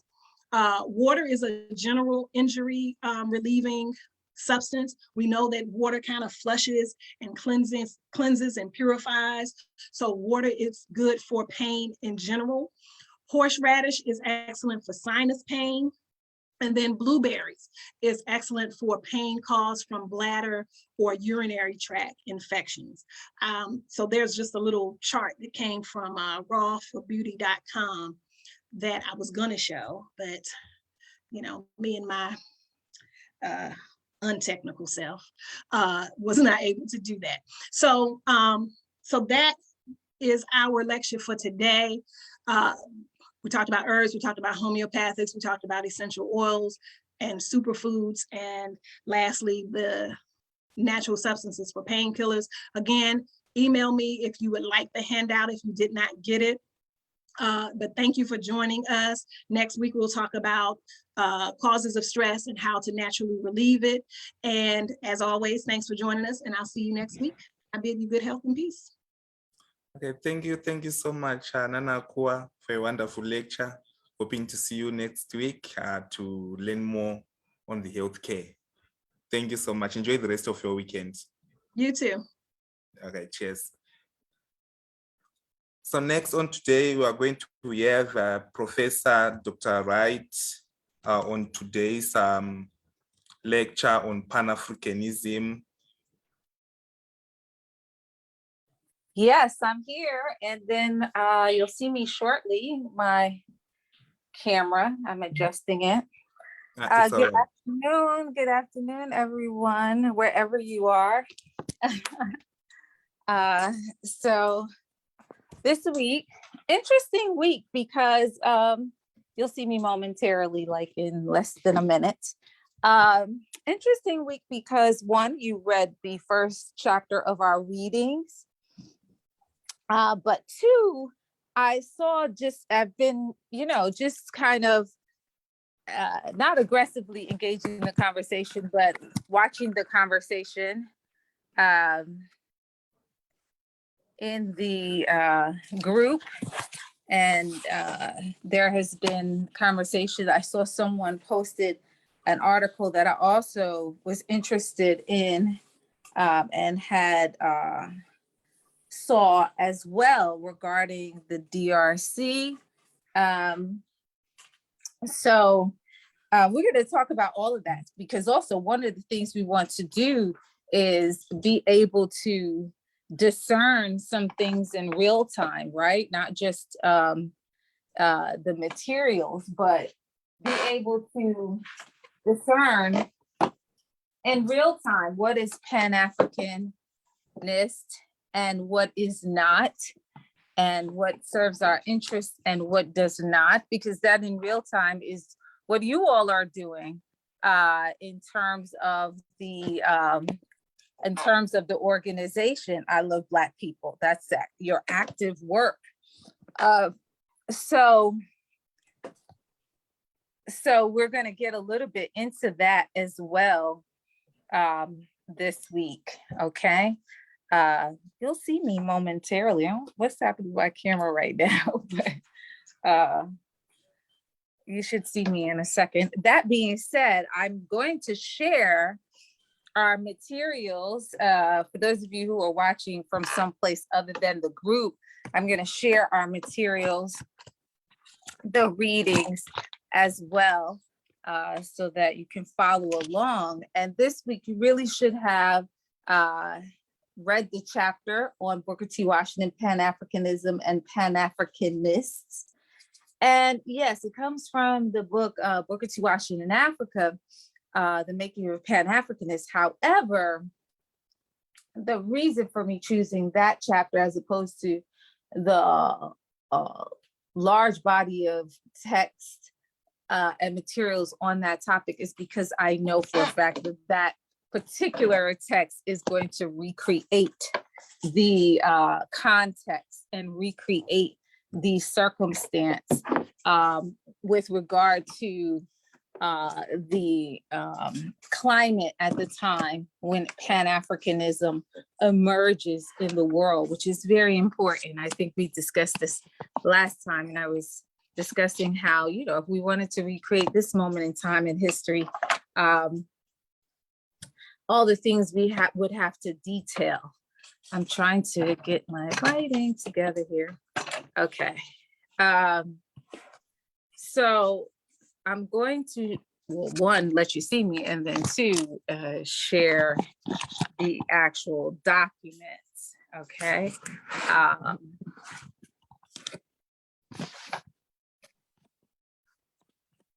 Sorry guys, I'm trying to stick my camera on. Okay, yeah, we got it. Trying to get my camera to stick to the computer, but it wasn't working. So, okay, so I guess I have to do it this way. All right, so no problem. That being said, so first up is the documents, and let me just say, so I'll show you all the book. Some of you may be familiar with the book already, but this is the book that you're reading from, actually. And I, for those of you who are international, you need to buy the book, because I'm actually sharing several chapters of the book here. And this book is in the process of being republished, and because it was expanded and revised. But anyway, the point is that the chapters that you all have, those are, very authentic, in the sense that, if anyone ever wrote anything without the any thought or apprehension, that's how that was written, in terms of, meaning not worried about the implications, right? Able to be truthful at the moment in time. So Booker T. Washington, Pan-Africanism and Pan-Africanists, it opens up with a quote, and I'll read it here, but then I'm going to share the text itself. It opens up with a quote that deals with the vastness of the African world. And this chapter, you should have seen a working definition that is applicable to just the bare bone concept of Pan-Africanism, right? So it says, and this quote was from Washington himself. He wrote it in The Story of the Negro, The Rise of the Race from Slavery. And I'll get a little bit into that. But I want to make sure that everyone understands that we, for lack of a better description, we utilize the philosophy and position of various people to come closer to our own understanding of how Pan-Africanism is thought of, right? What is our collective consensus on it, and how it is carried out, right? I think one of the things that is a problem with us all over the world is that we fixate on people, right? And not the ideology, the practice, right? That is meant to serve us, right?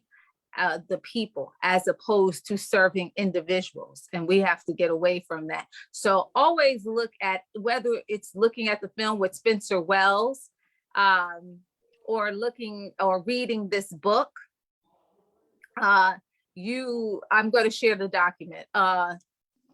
You always need to look at those individuals as just, we humanize them, but they're vehicles, okay? And they're transmitters to get the point across, to exhibit what it is that's useful to the people. So we shouldn't fixate on them, okay? I share many chapters from the book on WhatsApp. Okay. There isn't a hard copy of the book, so the book is a soft copy. Even though in the future there'll be a hard copy. So to answer your question, I seldom answer questions while I'm doing this, but until we get to Q&A, but it's good. Oh, if you're not seeing me, I'm here. Maybe you got to scroll over all the way to the beginning. I'm probably at the beginning of the images there. So I'm not sure, but you're not going to see me for long because I'm going to switch to the screen where you will actually focus on the text. But the quote at the beginning of the chapter starts with, is this. It says, there is, however, a tie which few white men can understand, which binds the American Negro to the African Negro, which unites the Black man of Brazil and the Black man of Liberia, which is constantly drawing into closer relations all the scattered African peoples, whether they are in the old world or the new. I have barely met in America anyone of my race who did not in one way or another show a deep interest in everything connected with Africa. The millions of Negroes in America are almost as much interested, for example, in the future, sorry, not the failure, the future, horrible slip. For example, let me say that sentence over. The millions of Negroes in America are almost as much interested, for example, in the future of Liberia and Abyssinia, Abyssinia being Ethiopia, as they are in their own country. There is always a peculiar and scarcely definable bond that binds one Black man to another Black man, whether in Africa, Jamaica, Haiti, or the United States. So that is Booker T. Washington, and he wrote that in 1909, published in the book, The Story of the Negro, The Rise of the Race from Slavery. And if you, I mean, just to, you know, analyze a little bit of what he's saying that wherever we are in the world, all the scattered African people, right? He says,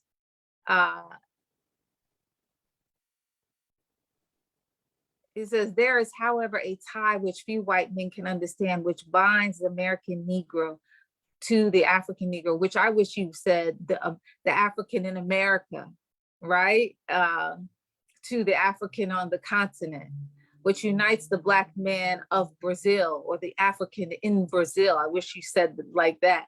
And the Black man or the African person in Liberia, which is constantly drawing into closer relations all the scattered African peoples. And that's the most significant part. He's talking about, which is constantly drawing into closer relations all the scattered African peoples, whether they are in the old world or the new. I have rarely met in America anyone of my race who did not in one way or another show a deep interest in everything connected with Africa. So centering once again the struggle and the connection with its source being the continent of Africa. That is the purpose of primarily with the film I showed you, right? Although a white geneticist, the thesis of that is that essentially humanity began in Africa, and it is from there that we peopled the world, right? And that human beings, Homo sapiens sapien, is equivalent to African, right? Culturally. So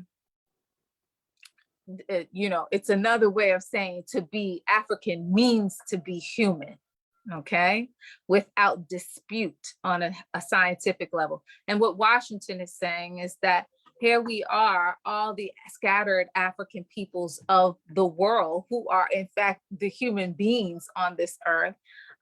We are being drawn closer and closer into connection with each other because we have a shared experience in the face of white supremacy and culture, unfortunately. Now, shameful as it is, because I think the last time in the introduction, I talked about how old we are and how old other groups of people are, to give you some understanding that this whole thing that we are struggling against is a really new thing. And sometimes we have to take ourselves outside of the moment, right? And just get some perspective like, hey, you know, I know you feel, most especially now, people feel alone, right?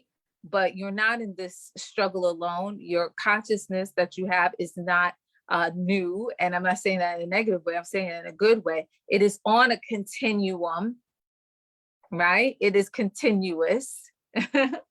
And sometimes you have to, remember that, recall that, so that you don't feel like you're an anomaly in this world who is conscious of this particular struggle. It's not new. I see somebody change their picture to Malcolm X. Exactly. Malcolm X was in the struggle, not just in the African struggle for liberation, but was in the struggle for respect of our humanity, the human struggle, human rights, right? And so this is, we are on a continuum, and we have so many ancestors that were involved in this struggle. So give me one moment. I'm going to bring the document up.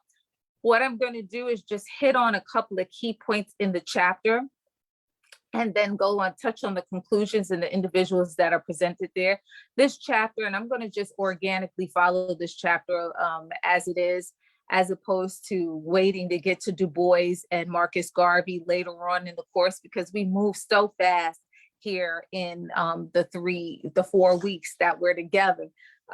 So I'm going to, Garvey and Du Bois are mentioned here. I'm going to engage them just a little bit to give you enough information, hit on the key points, and then get to Q&A. So I'm going to move through the lecture fairly quickly this time. So one moment, I'm going to find the document and share it. I'm going to open it up from WhatsApp. So if you are, while I do this, if you are joining us today from other platforms like Facebook, you have to write the administrators of I Love Black People to join.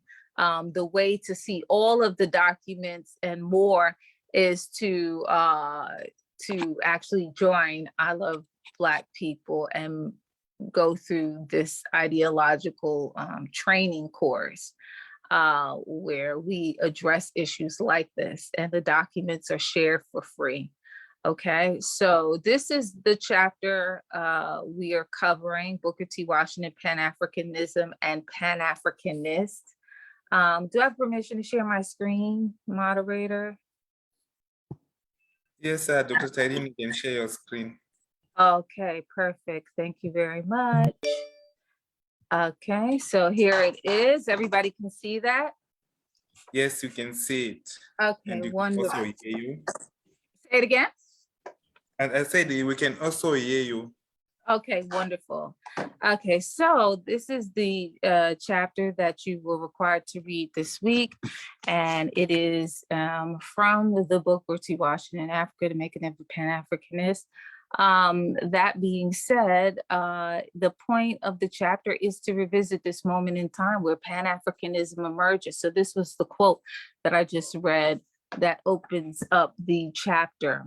And frames the context. What I'm going to go to right quickly, it sort of gives you a little bit background about Washington and his understanding, how he naturally gravitates towards towards Africa and wanting to know about Africa.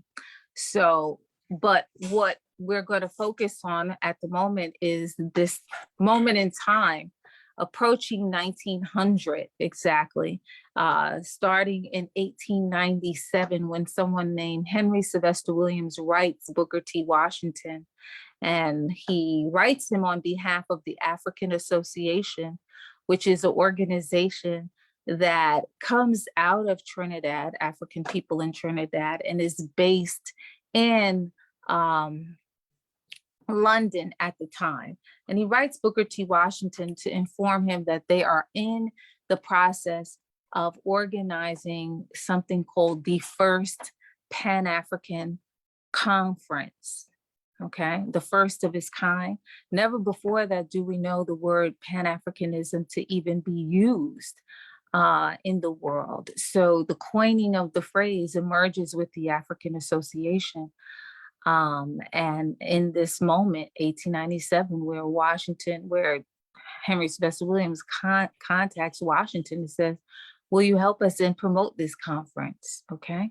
So it is with this level of developing consciousness that Booker T. Washington engaged the world. Shortly before the turn of the 20th century, he was formally exposed to the philosophy of Pan-Africanism, much in the same way as the rest of the world, through the coining of the phrase by the Secretary of the African Association, Henry Sylvester Williams. On behalf of the African Association, Williams wrote to Booker T. Washington for the first time in September of 1898 to solicit his support in their efforts to organize for the benefit of African people. He extended membership to Washington while enlisting his assistance in promoting the organization in the US. He wrote, "I take it you are alive to the necessity of a general union amongst the children and descendants of Ham, as it would tend to create respect for us." The descendants of Ham is how people used to refer to African people very often, which is also very problematic because if you know what the phrase is biblically, it is really more in essence a reference to God's curse on the children of Ham, okay? But nonetheless, I take it you are alive to the necessity of a general union amongst the children and descendants of Ham, as it would tend to create a respect for us, which he believed did not exist. Washington agreed and was eager to promote the organization. The objective of the African Association, as described by Henry Sylvester Williams, was to respond to the need for unity amongst African people in order to garner respect in the world. The organization would make representation in cases of oppression affecting our people wherever found. During the latter part of 1895, the association began planning for the first Pan-African Conference in order to advance their aims. In June of 1899, Williams wrote Booker T. Washington from London regarding the conference and enclosed a circular requesting that Washington or a representative of his choice present a paper on lynching in the US. Washington accepted the invitation and promised to make it known as widely as possible. He not only promoted the conference through the Black press, he outlined the agenda and deemed it a very important movement, okay, on the horizon. The organization's desire to create a body that would foster unification amongst African people internationally was a much needed and progressive endeavor, according to Booker T. Washington, and therefore worthy of his support. So in other words, Booker T. Washington, who is, let's just be very clear so nobody is confused about what I'm saying. Okay, well, you guys can't see me at this time, but let me just make this clear. Washington is a very unlikely figure. So I don't want to act like as if this is not unusual. This is what we know in hindsight, right? So this is the stuff that we didn't know was taking place, but took place, okay? Just to be clear, if anybody who's like, why is she talking about Booker T. Washington, what he did? Why aren't we talking about Du Bois? Du Bois is a very young individual at this time, just coming out of Harvard University and with his PhD. He is more a mentee of Washington at this moment in time. And so he's not a heavy hitter or heavy player, a major player just yet, okay, in 1897, 1899. He is actually friends with Washington, and they would be in close contact. And if you read the whole chapter, you see that I discussed Du Bois. Not that Du Bois is the only Pan-Africanist, because this chapter addresses that very point. The many other Pan-Africanists and the Pan-Africanist ideology that existed before both of these men. So if you're wondering why Washington is just, why I'm using Washington, he's just an entry point, okay, for this activity. But the important things that you should note are the fact that he calls this an important movement, okay? And like I said, Pan-Africanism, the term had never been used before prior to this, so it's coined. It doesn't mean it didn't exist, and we get into that. It just means that in this moment, that action has been named, has been coined, okay? And then we'll get into definitions of what Pan-Africanism actually means. That being said, Washington and Du Bois at this moment in time are aligned. If you're familiar with the Du Bois-Washington conflict, they are in alliance here. There is no conflict present here. And, you know, they are preparing to contribute to an international conference, the first of its kind, called the First Pan-African Conference. And really, to be quite frank with you, so much ends up being born out of that one moment in time. So it makes me reflect on what one of my ideological elders said, which is, you know, Kwame Ture. He always talks about every meeting being historic, whether we know it or not, every meeting being historic, even this meeting being historic, whether we acknowledge it or not, because what we do here may, you know, is like plant a seed and it will go forward and grow. So the first Pan-African Conference, and I'm putting emphasis on that for a reason. The first Pan-African Conference in 1900, due to be held in 1900 at this point in our readings, is a significant seed.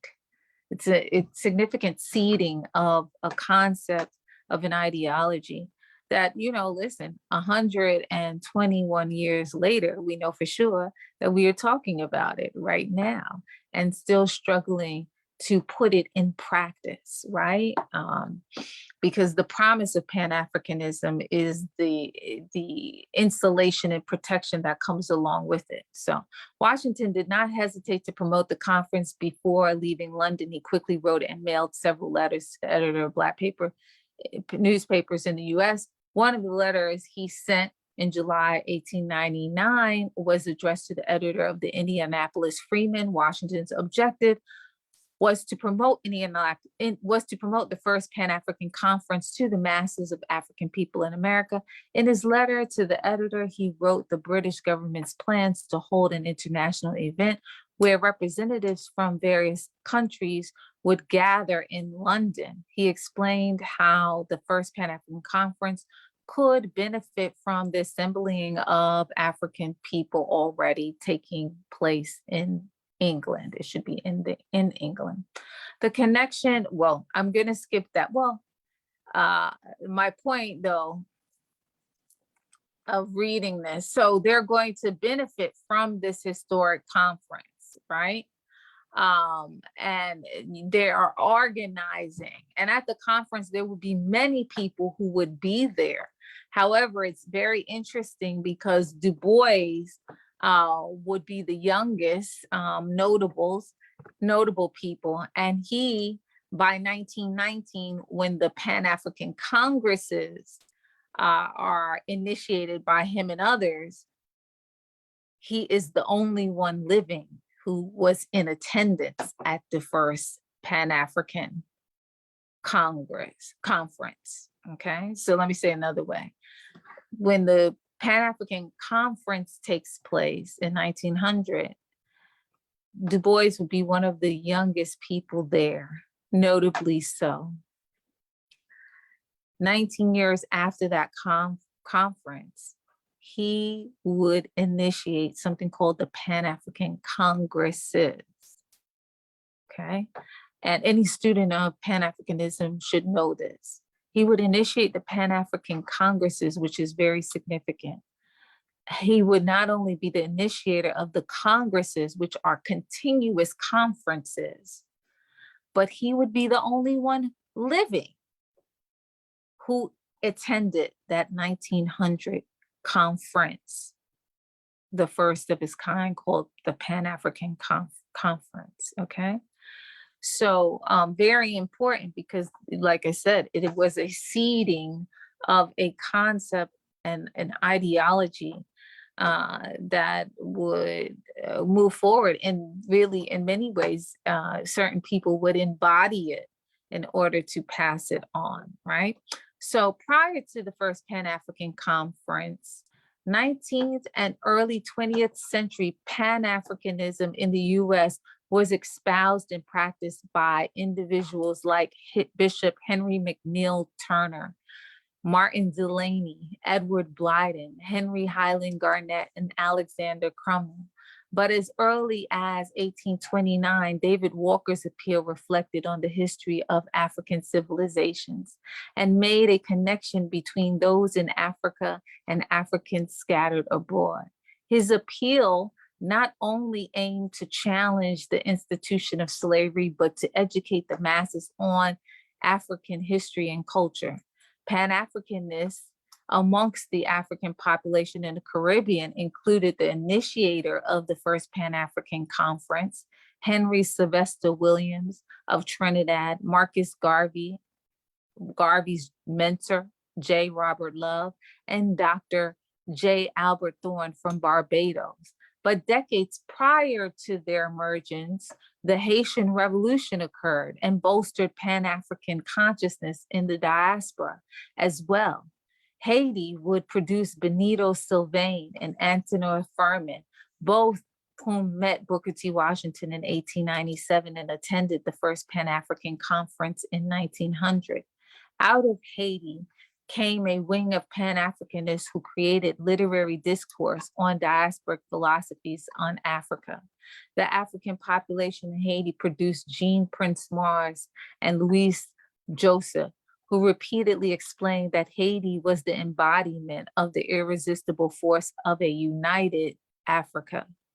Pan-Africanism had a dialectical characteristic to it, which allowed historic events like the Haitian Revolution to produce a response and rise in consciousness amongst the African people internationally.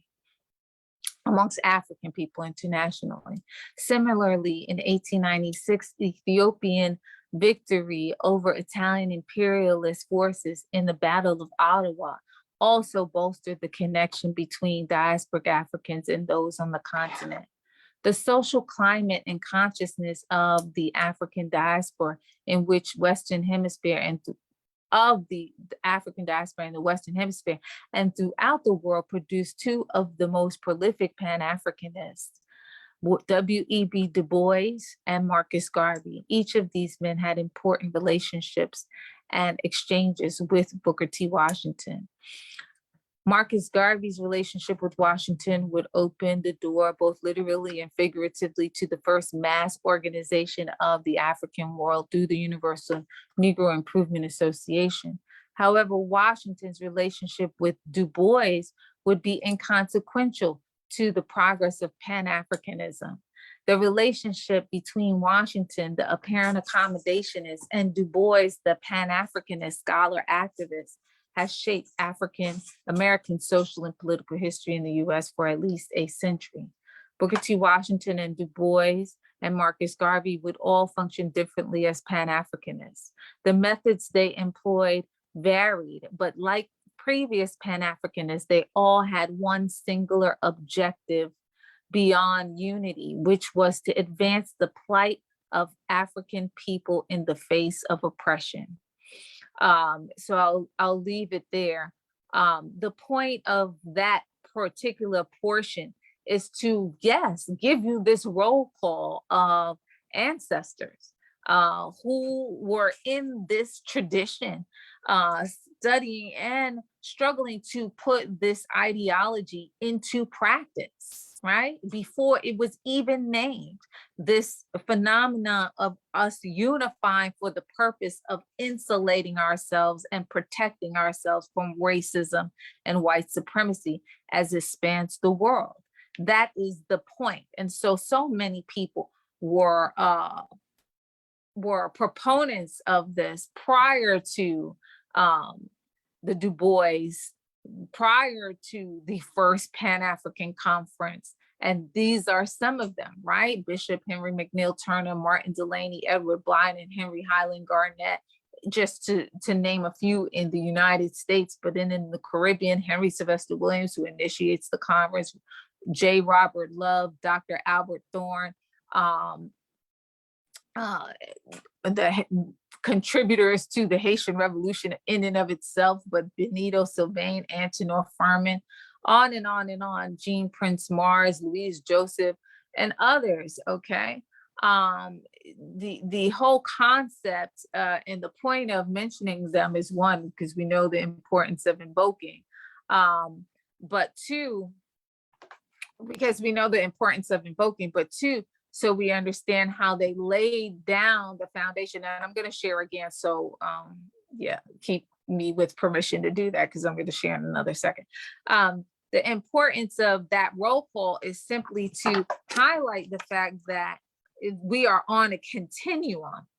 Okay, we're not in a vacuum. We're on a continuum, like a long line, or really a long circle, hopefully, because linear is probably not that good, but we are on a continuum, right? That has been started and initiated at least 100+ years ago, with regard to the desire to come together to address our exploitation and oppression in this world. Okay, so important thing to note. The working definition of Pan-Africanism, as the chapter goes on, really as a result of the conference would be, and I'm giving you it loosely because it's stated there, and I'm going to go to it in a second, the unification of African people for the purpose of eradicating oppression and exploitation. So working definition of Pan-Africanism is the unification of African people for the purpose of eradicating oppression and exploitation. Okay. Many of the proponents of Pan-Africanism will all have that one core definition in common, with some additional variations about the path to unity, right? About the ultimate, how we get to the unity, right? And unity meaning a unity expressed in every area of life, economic unity, social, political unity, all of those things, right? And able to protect us in all the same areas of life that we are exploited in.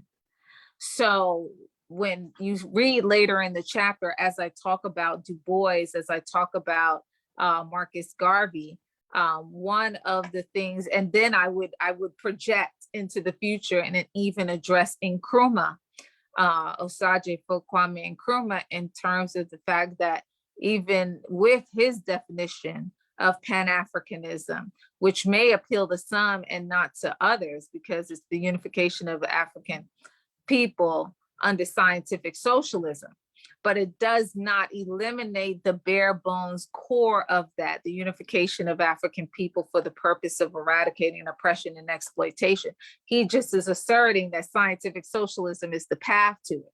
Washington is asserting that it's independence through industry, the way we're going to do that, okay? Garvey echoes Washington's belief that it's going to be through industry, ownership, right? Being the owners and operators of many industries, right? And he gets that model, if you read it in this chapter in its entirety, you know that Garvey gets that model from Washington. So the structure of the Universal Negro Improvement Association is based on the Tuskegee model, okay, with 44 industries. So, and then Du Bois, a little rogue, but Du Bois ultimately believes in Pan-Africanism, right? As well. His definition is not as clear. However, and he does not have to assert one definition either. However, he develops as a Pan-Africanist who, in an organized fashion, would perpetuate the ideas and the continuous struggle by initiating the Pan-African Congresses. Okay, one of the documents that we're going to look at here coming up next week is the conference resolutions of the most important Pan-African Congresses, being the first Pan-African Congress in 1919 and the last of the Pan-African Congresses in 1945 held in Manchester, London. Why are those significant? Because the 1945 Pan-African Congress would be the setting where African leadership, heads of state on the African continent, would assert that the liberation that had not taken place from colonialism had to happen, and that it could not be just in a vacuum, that Ghana could not be the only one to get their independence while Angola stayed colonized, while Zimbabwe stayed colonized, while Kenya and other countries stayed colonized, that the liberation of the African continent must ultimately lead to continental unity, which would be the highest expression of Pan-Africanism, continental unity, an Africa that works to the benefit of African people as opposed to against the best interest of African people. Okay. One of our biggest dilemmas with Pan-Africanism is the issue of it not producing what we need it to produce, it being reduced to just a good feeling or something that we fantasize about. And what you're going to learn, because there are 2 chapters in this book where you can see the measurable results in terms of policy, right, in the Liberian crisis and in the African exclusion measure, that exhibit what Pan-Africanism can produce for us. I reject this idea that Pan-Africanism is going to be, or is, like so many things are for us, simply symbolic. That's not enough. A people who need so much can't be reduced to hanging their hats on symbols. Okay, and so this is why we're studying this, because what you're charged with in your capacity as ambassadors of this organization is bringing about some of those measurable results in the area of protecting our lives, literally. Okay. And as Malcolm X said, you know, your life is everything. Okay, we can get the material stuff because we want that too, right? We want what is ours to work to our benefit. However, the truth of the matter is your life is all you really have, period. Okay, your life is everything. And so you don't have life, you don't have anything. You can't have all the other stuff. So that's the work that you all are engaged in doing as ambassadors. So you should know how to weigh and measure and understand the when someone is or when an institution is in alliance with us as Pan-Africanists. Okay, and what we are seeking to produce is the actual protection of our lives. Okay, which is a very concrete thing. I'm going to show you what it looks like in the context of in the context of policy that would impact us. But there are many ways we can measure this. So let me just go on to some of the conclusion. I will read some of that. Obviously, we don't ever have enough time to go over all the points and for you to be able to contribute. Yeah, so we got a couple, it's 12:28, so here. And so I'm gonna go to the conclusions, and then I'm going to just touch on, well, then let you do Q&A and then take it and then wrap up from there. So let me go back to the text.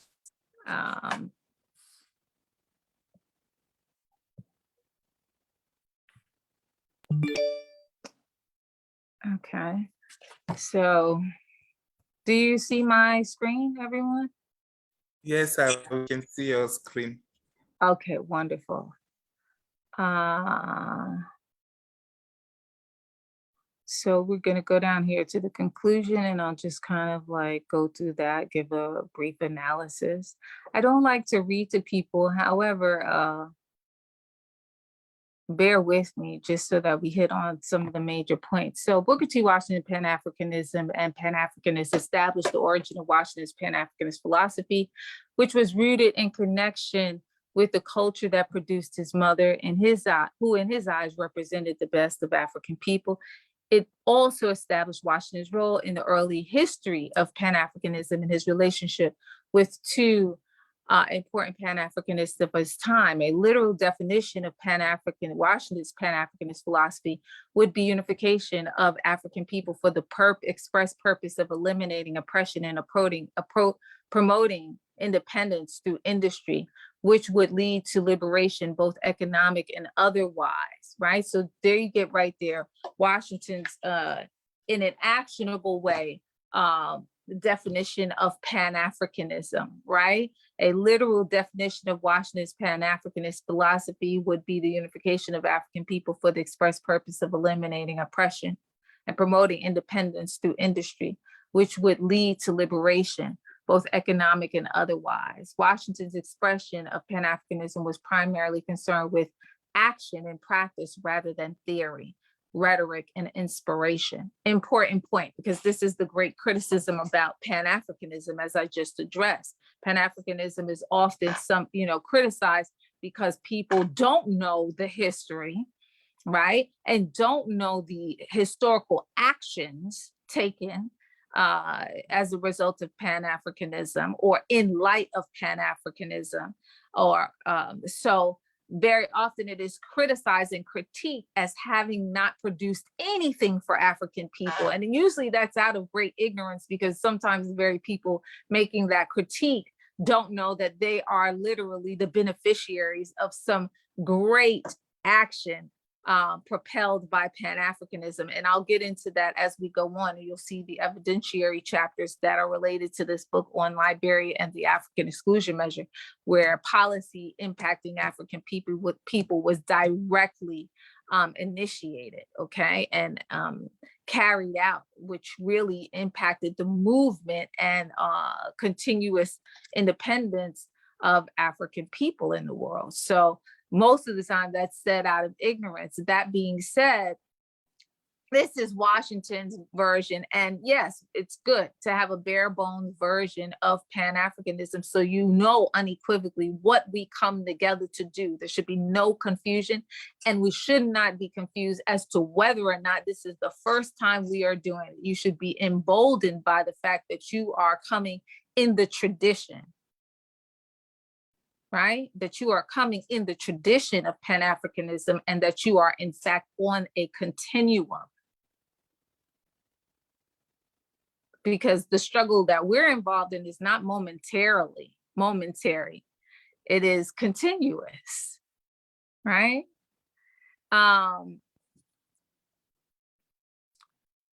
So Washington didn't emphasize, theory and ringing declaration, right? So he was more about action. This is part of the reason why we don't know a lot of this, because it was not in the public realm. It was not publicized. It was action, period. And no need to share it by ringing declaration, right? So his role was not evidenced by ringing declaration, but by providing the building blocks for self-sufficiency, sustainability, nation management, and building as demonstrated on a micro level at Tuskegee.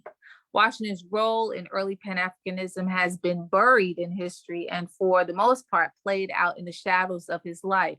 However, Washington always desired to know and understand Africa and its people, and this desire to connect with both was rooted in his childhood. Determined to educate himself beyond the stereotypes and demeaning depictions of African people in America, he researched the history of Africa himself. As a result, he deemed the plight of African people a righteous and worthy one, and was consciously determined to become involved in Africa in some significant way. And as you know, we're going to go to the evidentiary chapter, so you'll find out how he actually does that.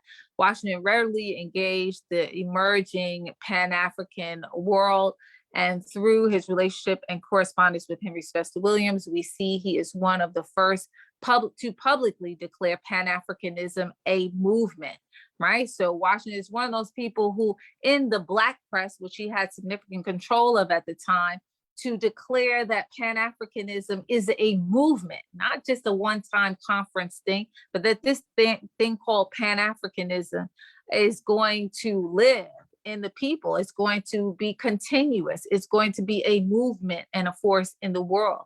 He was diligent in promoting the first Pan-African Conference and attended plenary sessions with Du Bois and others. Although he did not attend the actual conference, he promoted it and supported it with his presence and participation in the numerous plenary sessions. The conference set the stage for the flowering of the Pan-African movement throughout the African world. Pan-Africanists from the diaspora, Africa and Europe began a discourse around liberation and the condition of African people in these locales. This setting produced two of the most important Pan-Africanists of the 20th century, W.E.B. Du Bois and eventually Marcus Garvey. Each man had a relationship with Booker T. Washington, and we revisited those relationships as documented through Washington's personal papers. If you go back and read the chapter, you see I address Washington's relationship with both Marcus Garvey and W.E.B. Du Bois. W.E.B. Du Bois' relationship with Booker T. Washington was not what it appeared to be.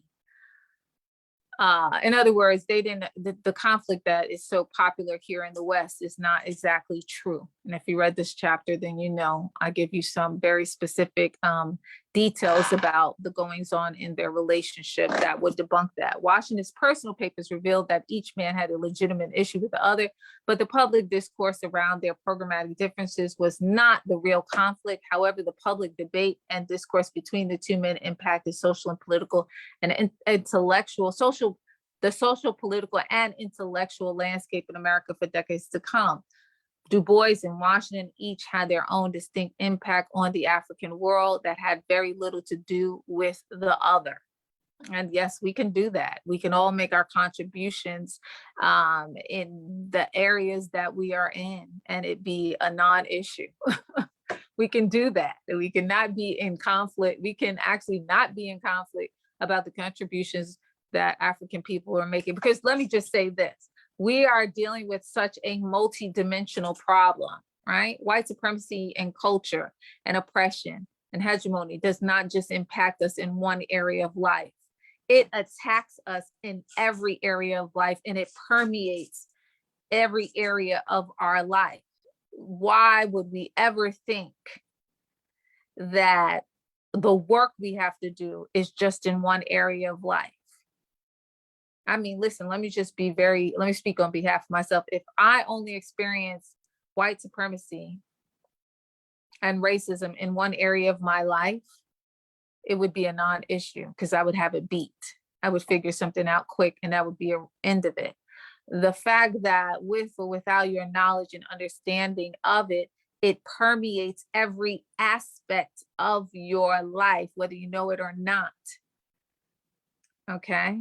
And which means that it has to be attacked in every area of life from all sides, right? This idea that there's a one, dimensional solution is really insane. And I would say collectively, if we were only attacked in one area of life, we would have this thing beat like yesterday. Okay? They would develop as Pan-Africanists separate and independent of each other and make very different contributions to the African world. The first Pan-African Conference created a buzz, and W.E.B. Du Bois, who declared that the problem of the 20th century would be the color line, emerged as a leader with the creation and establishment of the Pan-African Congresses. So this is something you guys should know. That followed. Eventually, these congresses set the stage for the discourse around African liberation on the continent. I should have said of Africa. The fifth Pan-African Congress held in Manchester was the most significant African leadership vowed to push for the complete and total independence of Africa from colonial domination. Du Bois' leadership of the Congresses would be one of his greatest contributions to Pan-Africanism. And why? Because Du Bois would represent the production of organized struggle, meaning organizational struggle against white supremacy, culture, colonialism, and imperialism, right? And that's very atypical of intellectuals, because we understand that individuals don't always invoke change. You want to invoke change, you join an organization. You engaged in organized struggles. For the reason, implicit acknowledgement of that by joining an organization like this, I Love Black People. Sure, individually we can impact people and affect change. However, with the organization, we can impact, we can make mass change, right? And Kwame Ture always say, even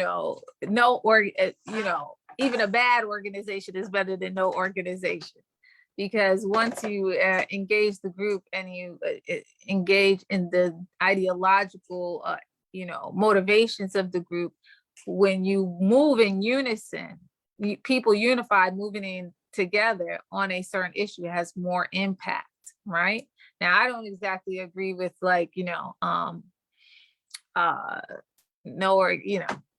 bad organizations bad too, but at least you have some people to influence, right? And you can possibly change the trajectory, right, of or the direction of that organization. But anyway, so Du Bois, as an intellectual, he has a certain way of struggling, right?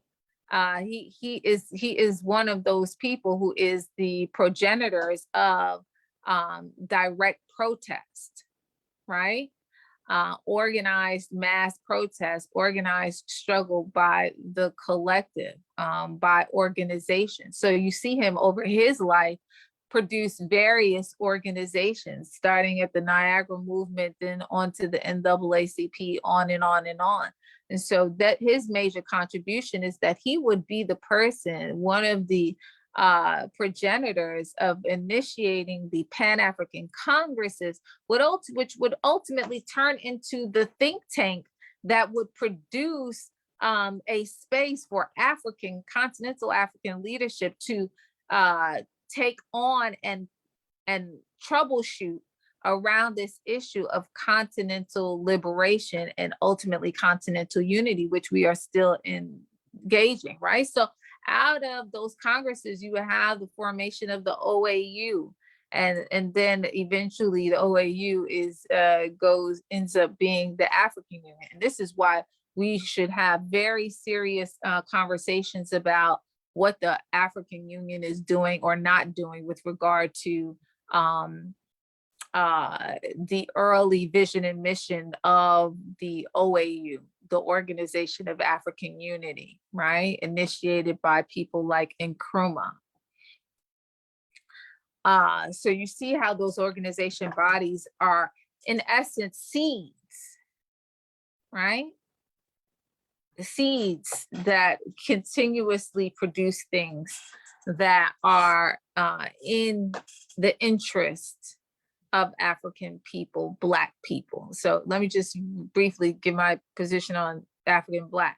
African people are who we are. Black is our natural characteristic that is identifiable by the world. Okay.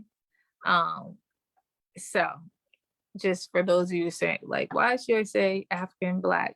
But okay, so those are the contributions that Du Bois would make, right? Du Bois' leadership of the Congresses would be one of his greatest contributions to Pan-Africanism, okay? Marcus Garvey, on the other hand, was inspired both in theory and practice by Booker T. Washington to build the UNIA and serve African people in the realm of African diasporic history. Garvey was said to find the African population in America with a wishbone and gave them a backbone. This is a fallacy. The philosophical position and literal presence of Marcus Garvey in the US is non-existent without Booker T. Washington. Philosophically, Garvey adopted Washington's views on self-help, race pride, and independence, which were also the foundational principles of the Tuskegee model. According to Garvey, the UNIA was modeled after Tuskegee, and the historical facts reveal Garvey could not have entered the United States without Washington's successful opposition to the African exclusion measure, which was designed to lock out the thousands of Africans from the Caribbean, Central and South America who had labored on the Panama Canal. That is one of the cases in this book that you're going to be reading. Washington's efforts did not stop providing in the wake of his death. Garvey entered the US in March of 1960, specifically to visit Tuskegee 4 months after Booker T. Washington's death, and a little over a year after the racist measure was defeated in January of 1950. In other words, there was a racist measure immigration bill that was presented that comes out of the Senate, is passed in the Senate, and is due to go to the House. It would have locked the United States, it would have locked out every African person and Black person coming from anywhere in the world from 1915 on. It is actually Booker T. Washington who literally challenges this measure, fights it in a multitude of ways, and eliminates it. And shortly thereafter, Garvey is allowed to come into the United States on the invitation of Booker T. Washington. However, Washington is dead by the time he arrives, literally. Okay, so in a multitude of ways, Washington made the emergence of Marcus Garvey and the UNIA in the United States possible. What Marcus Garvey would do is plant the seed of Pan-Africanism in the fertile ground known as Harlem. He was a combination of the 19th century Pan-Africanists that already existed in the US, but his unique contribution was the reassertion of nationhood for African people. And of course, you know, Garvey would be one of those who would reassert, not the first, because Henry McNeil Turner would talk about, you know, returning to Africa. But Marcus Garvey would echo that and, you know, start a Back to Africa movement aside or in addition to establishing the Universal Negro Improvement Association, which spanned the world. Never before or after have we had a larger Black nationalist and African nationalist and Pan-Africanist organization. So 47 chapters of the Universal Negro Improvement Association in the Western Hemisphere, and then the UNIA in every dock and port in the world where African people were, even in Ethiopia. And he does that single-handedly, Marcus Garvey, via his paper, The Negro World. So Marcus Garvey, in essence, really only mastered one industry, but through that one industry, he is able to organize the African world in a way that is unprecedented prior to him and after. The one industry he mastered was the printing press. It is through the production of a paper called The Negro World that he is able to organize the African world. Okay. And that is his significant contribution, okay? But then Du Bois, of course, he is, you know, the master of organized struggle by its organizational bodies. And he struggles, you know, a lot of people, there's a lot of things Du Bois was over the course of his life. Here, we are only noting him for his contribution to Pan-Africanism, because he's many things over the course of his life. And ultimately, many of you probably know that he expatriates and to Ghana and dies there, because most of his predilections about solutions, particularly in America, result in nothing in terms of the change of the United States, right? He is in Ghana when the March on Washington takes place, and he's quite disenchanted, okay, with what has happened in the United States or what is not happening in the United States. So I'm going to stop there. I could go on much more, but I want to stop and try to let people engage just a little bit.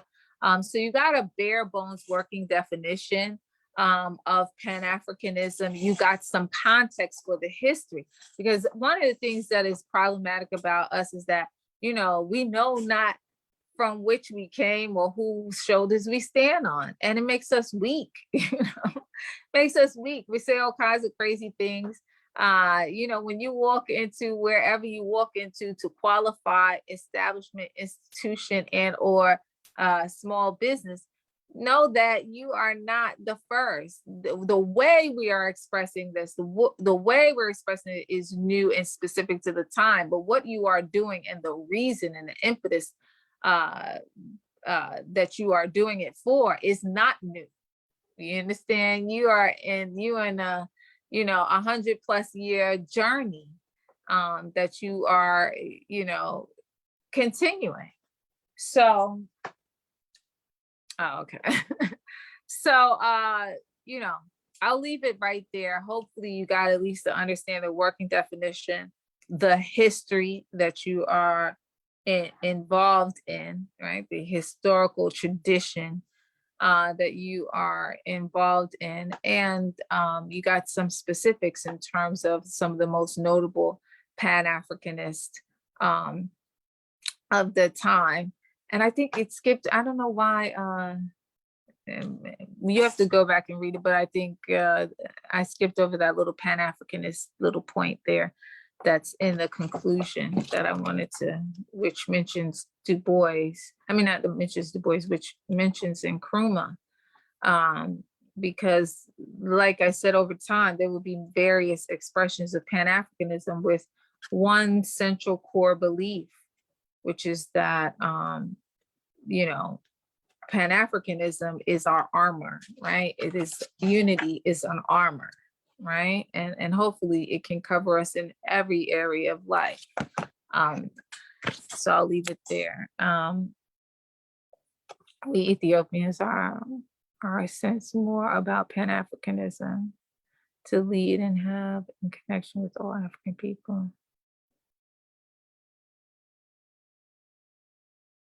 So today, although we have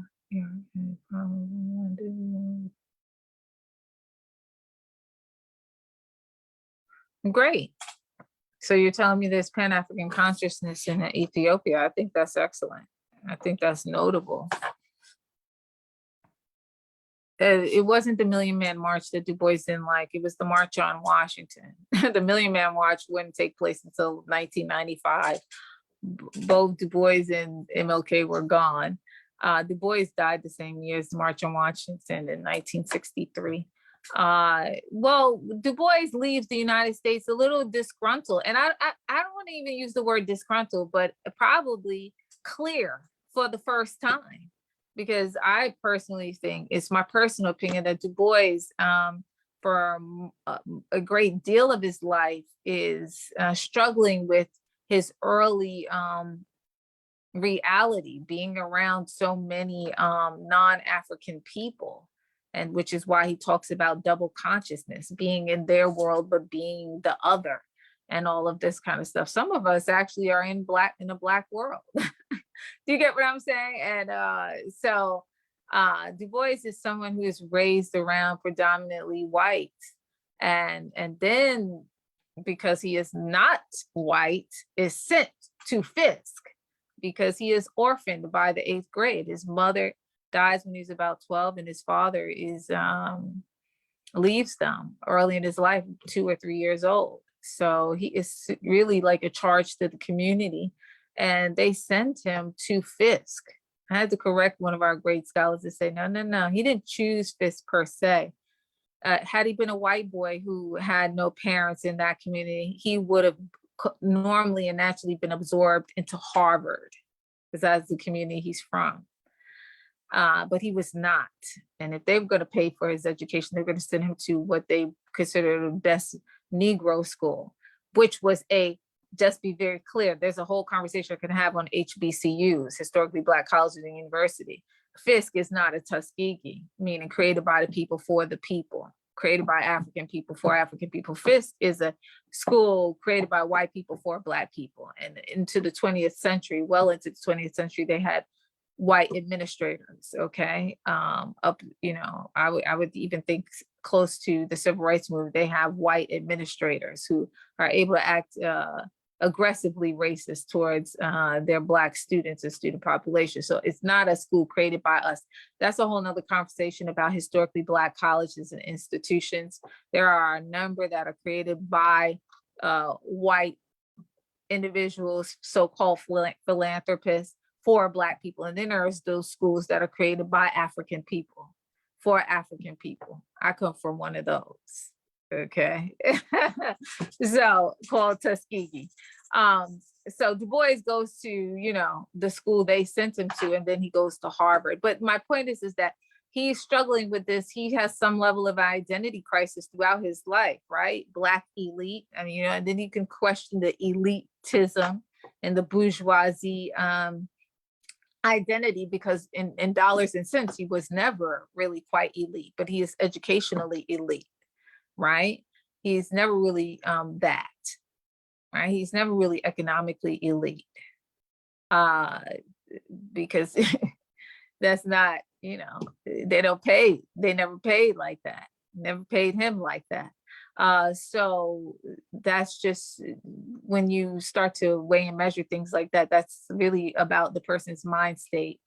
And then I know more than that too, because I know people who in this lifetime still living right now who met and knew Du Bois and have shared some things with me. But my point is, he leaves the United States and he sees the March on Washington, but he knows that, you know, a superficial transformation of American society is not going to do anything. And that's what we had in the US. There was a change in the laws without application. It's what we experience all over the world, right?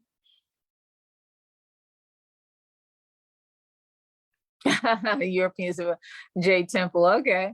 Yeah, well, maybe, you know, yeah, they want to connect with African people, us, but in what ways?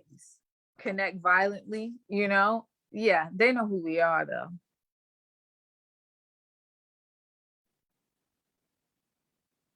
Yes, Black is a color. Race is not real. And I'll get into that later on, right? Race is not real. Culture is real. Culture is really real.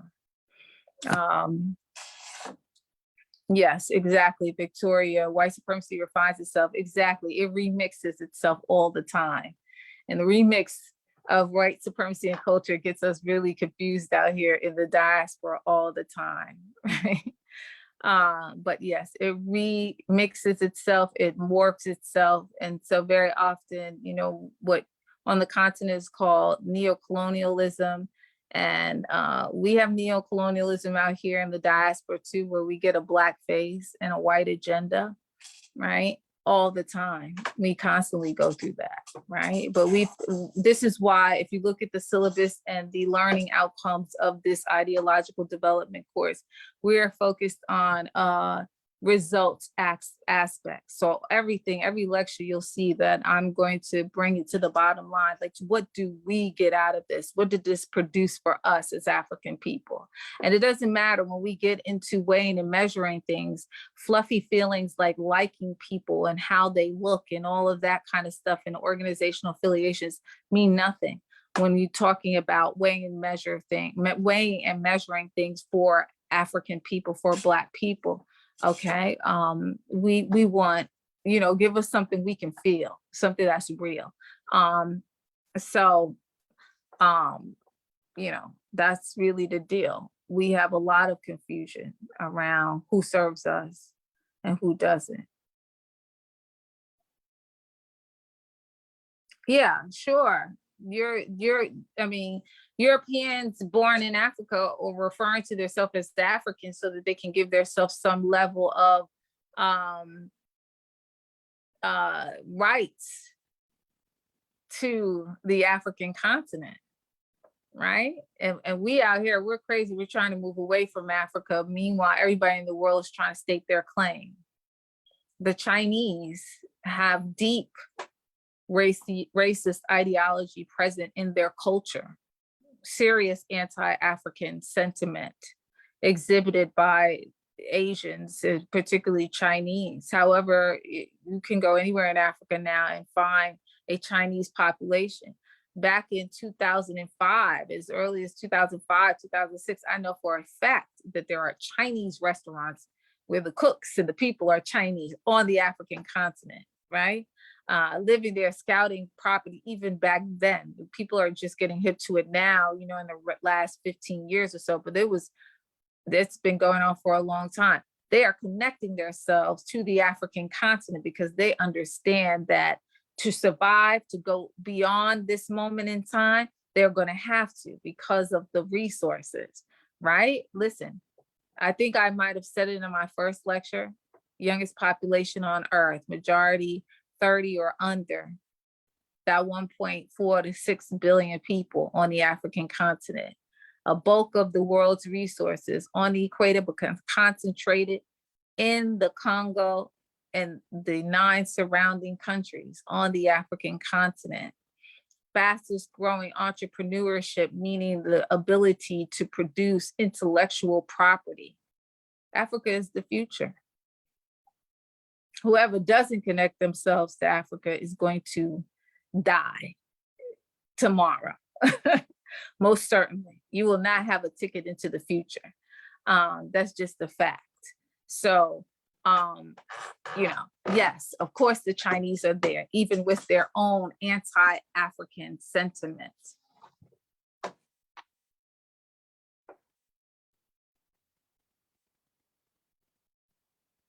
Yes, very much so, Victoria. Yes, it's interesting that these conferences and congresses are held in European countries. Like, so in other words, because, and that's, I could say more about that. That's a very important and good point. Why couldn't we hold it on the African continent? Why couldn't we hold it in the Caribbean?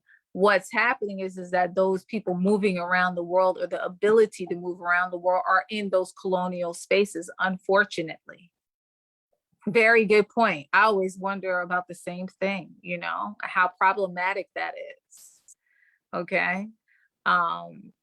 Yeah, absolutely. Interesting. Very interesting, to say the least.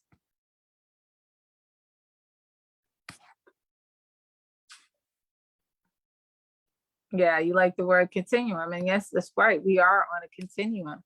Our ancient African history has the real truth. You too, Bobby. Yeah, for sure.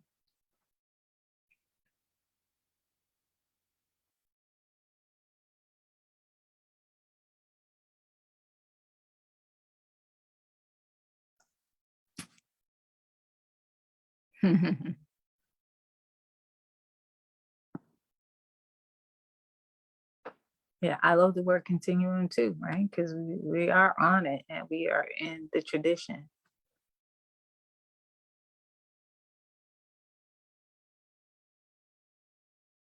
Oh yeah, for sure.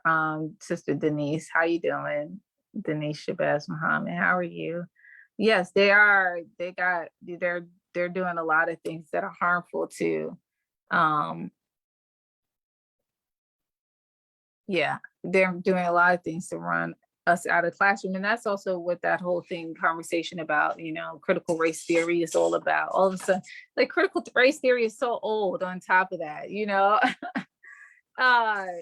so it's kind of like people are acting like critical race theory is just emerging and all that kind of stuff, so but I saw an interesting meme that said, when they're talking about the Confederate statues, it's like, you're erasing history. When it talks, when you want to talk about, all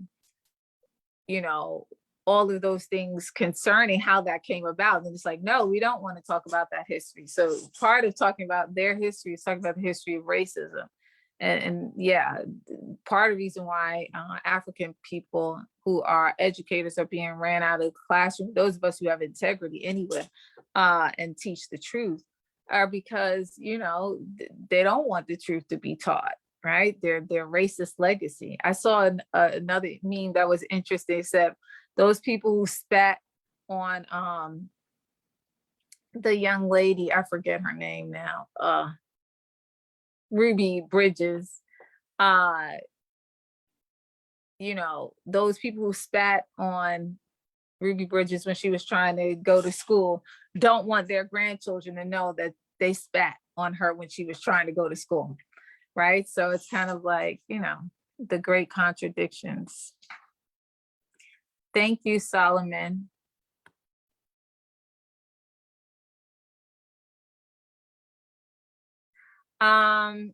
The book, you have to tell me where you are, and moderators can share the link to the book.